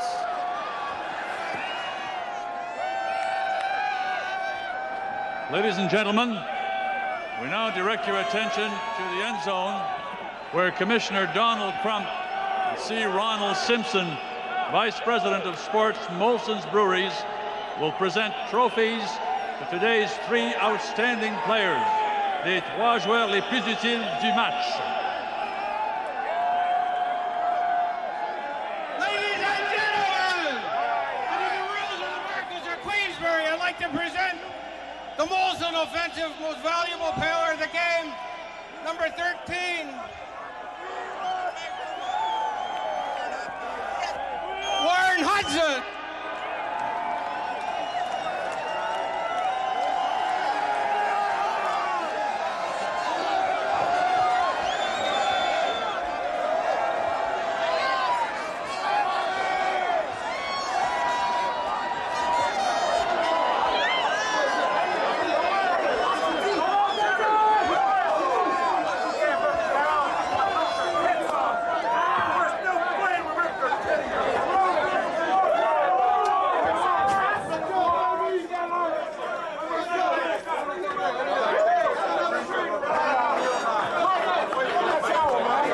Winnipeg players celebrating their Grey Cup win. Warren Hudson named the game's outstanding Canadian player with a pair of touchdowns. Greg Battle, the top defensive player with 2 interceptions. And Tom Burgess, the Grey Cup MVP. What a storybook year this has been for Tom Burgess after his bitter disappointment of last year of not getting an opportunity to play in the Grey Cup game and the victory by the Saskatchewan Roughriders. He couldn't have written the script any better, really. I mean, last year he didn't see 1 down of football in the Saskatchewan win, asks to be traded. Winnipeg finally obtained him in July, comes in, slow start, gets him first place, wins a Grey Cup. I don't think he would have predicted it, but I know he's happy with the outcome. Well, in the 2 games the Winnipeg Blue Bombers had to win to get here, they beat the Toronto Argonauts in the Eastern Final for a perfect 5-0 against the Argos, 4 regular season wins and the playoff triumph. And against the Edmonton Eskimos, they won 2 regular season games and the Grey Cup game. So they're a perfect 8-0 in those key games. Now let's go to Steve Armitage. Thank you very much, Don. I'm in the Winnipeg dressing room. There was a lot of talk that this was going to be closed. It's wide open. Mike Riley, the head coach, is with me. Mike, congratulations on a great win. Thanks a lot, Steve. It was a great effort by our team. You know, this is a great group of people, and it's a very, very tough football team, competitive and tough. We are about to get very wet. And I think you're going to enjoy it. Yeah. Is this any sweeter than your first Grey Cup win? They feel good. And I will say this is a very special group because this group fought all year long, and we were picked at the bottom and ended at the top. And I think it becomes a little more special when it's like that. And I really appreciate these guys, and we have a very tough football team. How do you explain the 50 points? I don't know. We just came out and took the football game to it. And we didn't never let up. We made plays offensively, we made plays defensively, and we covered Gizmo Williams. And it was just one of those days where we put it together pretty well. I thought one of the keys was your relentless pressure from your defense. They never gave up. I've never been around a better defense than ours. We played all but 1 game this year. We played 20 games, 19 games we played good defense in. We had a bad day in Labor Day in Regina, but besides that, we played great defense.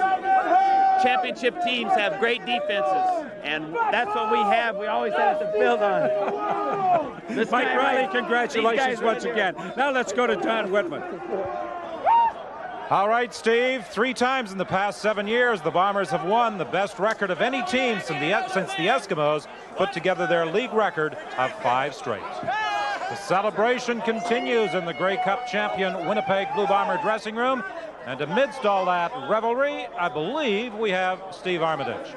We do indeed, Donna. We've got the outstanding Canadian with us now, Warren Hudson. Warren, congratulations. Thanks very much. Thanks very much. This is a first for me, and it's great to win my first Grey Cup. And with all these great guys, it's been just a pleasure. It's been fun. Tell us about that first touchdown. It was a screenplay. Tom called it, and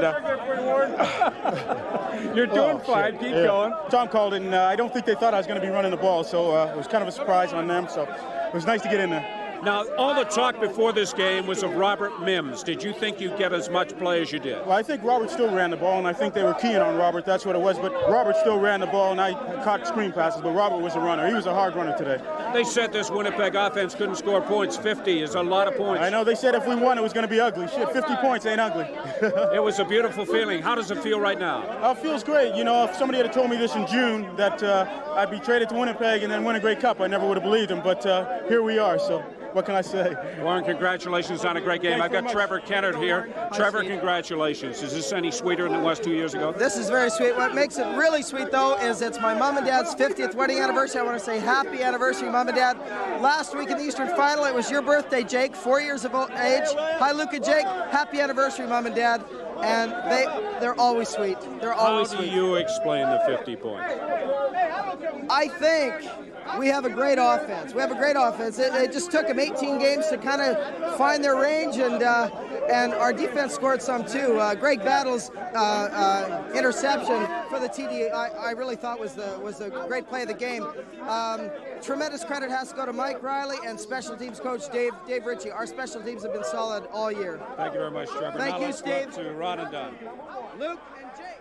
When Winnipeg defeated Edmonton 48-25 late in September, that was the most points all season Winnipeg put on the board. They exceeded that total again against the Edmonton Eskimos in the most unlikely setting, the Grey Cup game. Oh, yeah. We've said during the telecast and later that no one expected 50 points from anybody. I know I was surprised. I thought they'd win in the 20s, 24, 21, something like that. And as Hudson said, maybe it was ugly, but 50 points isn't ugly. But the surprise, as much as Winnipeg scoring 50 points, is that they were able to limit Edmonton to just 11. They shut them down completely. That was a surprise, you know. I thought for sure they'd get things going, get a few touchdowns late in the second half, but not today. Winnipeg never let up. Back to the excitement of the dressing room, and again, here's Steve Armitage. Thank you very much, Don. Tom Burgess is with me. Tom, you and I talked before the game. You were a little nervous, a little uptight. This has to be, I would think, the dream come true for Tom Burgess. Yep.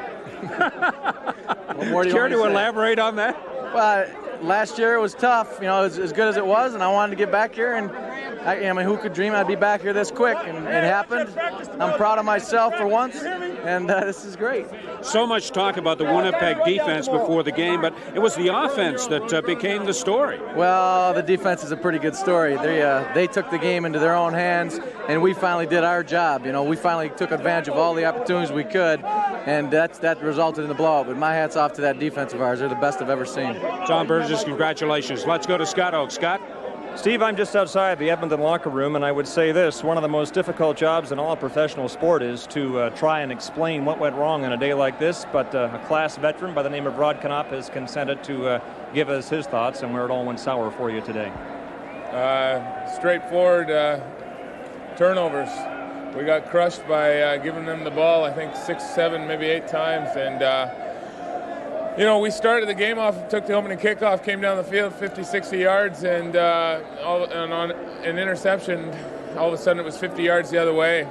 There's still time to come back from that one, but when we came out in the second half, we were still in the game. Our defense stopped them after the opening kickoff. We took the ball, got a couple of first downs to get out of our own end, or at least some breathing room from the goal line, and then you saw the interception to Battle. He took it in, and then it just snowballed after that. Rod, thanks for coming out and giving us your thoughts, and unfortunate the way it turned out for you. Yeah, I know. We lost to a really good team that played really well today. They were better than us, obviously. I don't have to tell anybody that, but my hat's off to Winnipeg. They deserved it today. Thanks for your time, Rod. Up to you, Don. Well, Scott, turnovers usually prove to be disastrous, and they certainly did today for the Edmonton Eskimos. 50-11 losers to the Grey Cup champion Winnipeg Blue Bombers. Welcome back to the dressing room of the Winnipeg Blue Bombers, the 1990 Grey Cup champions. With me, Rod Hill. Rod, a tremendous defensive effort from these Blue Bombers. Well, we know we can't lose 0-0, and that's our goal each time we go out there. And unfortunately, they scored 11 points, but that great offensive powerhouse of ours scored 50. One of the things that impressed me was the relentless pressure. You just didn't allow Tracy Ham any room, and when he did have the room, no receivers were open. Well, it's a combination of things. We get good pressure up front, we do our job in the back, and we hit when we huddle up when the chance comes. How does it feel to have that Grey Cup trophy in this dressing room? I like that spin. I like that spin a lot. Hey, this is for you, Don Whitman. This is my good luck charm, that screw you gave me.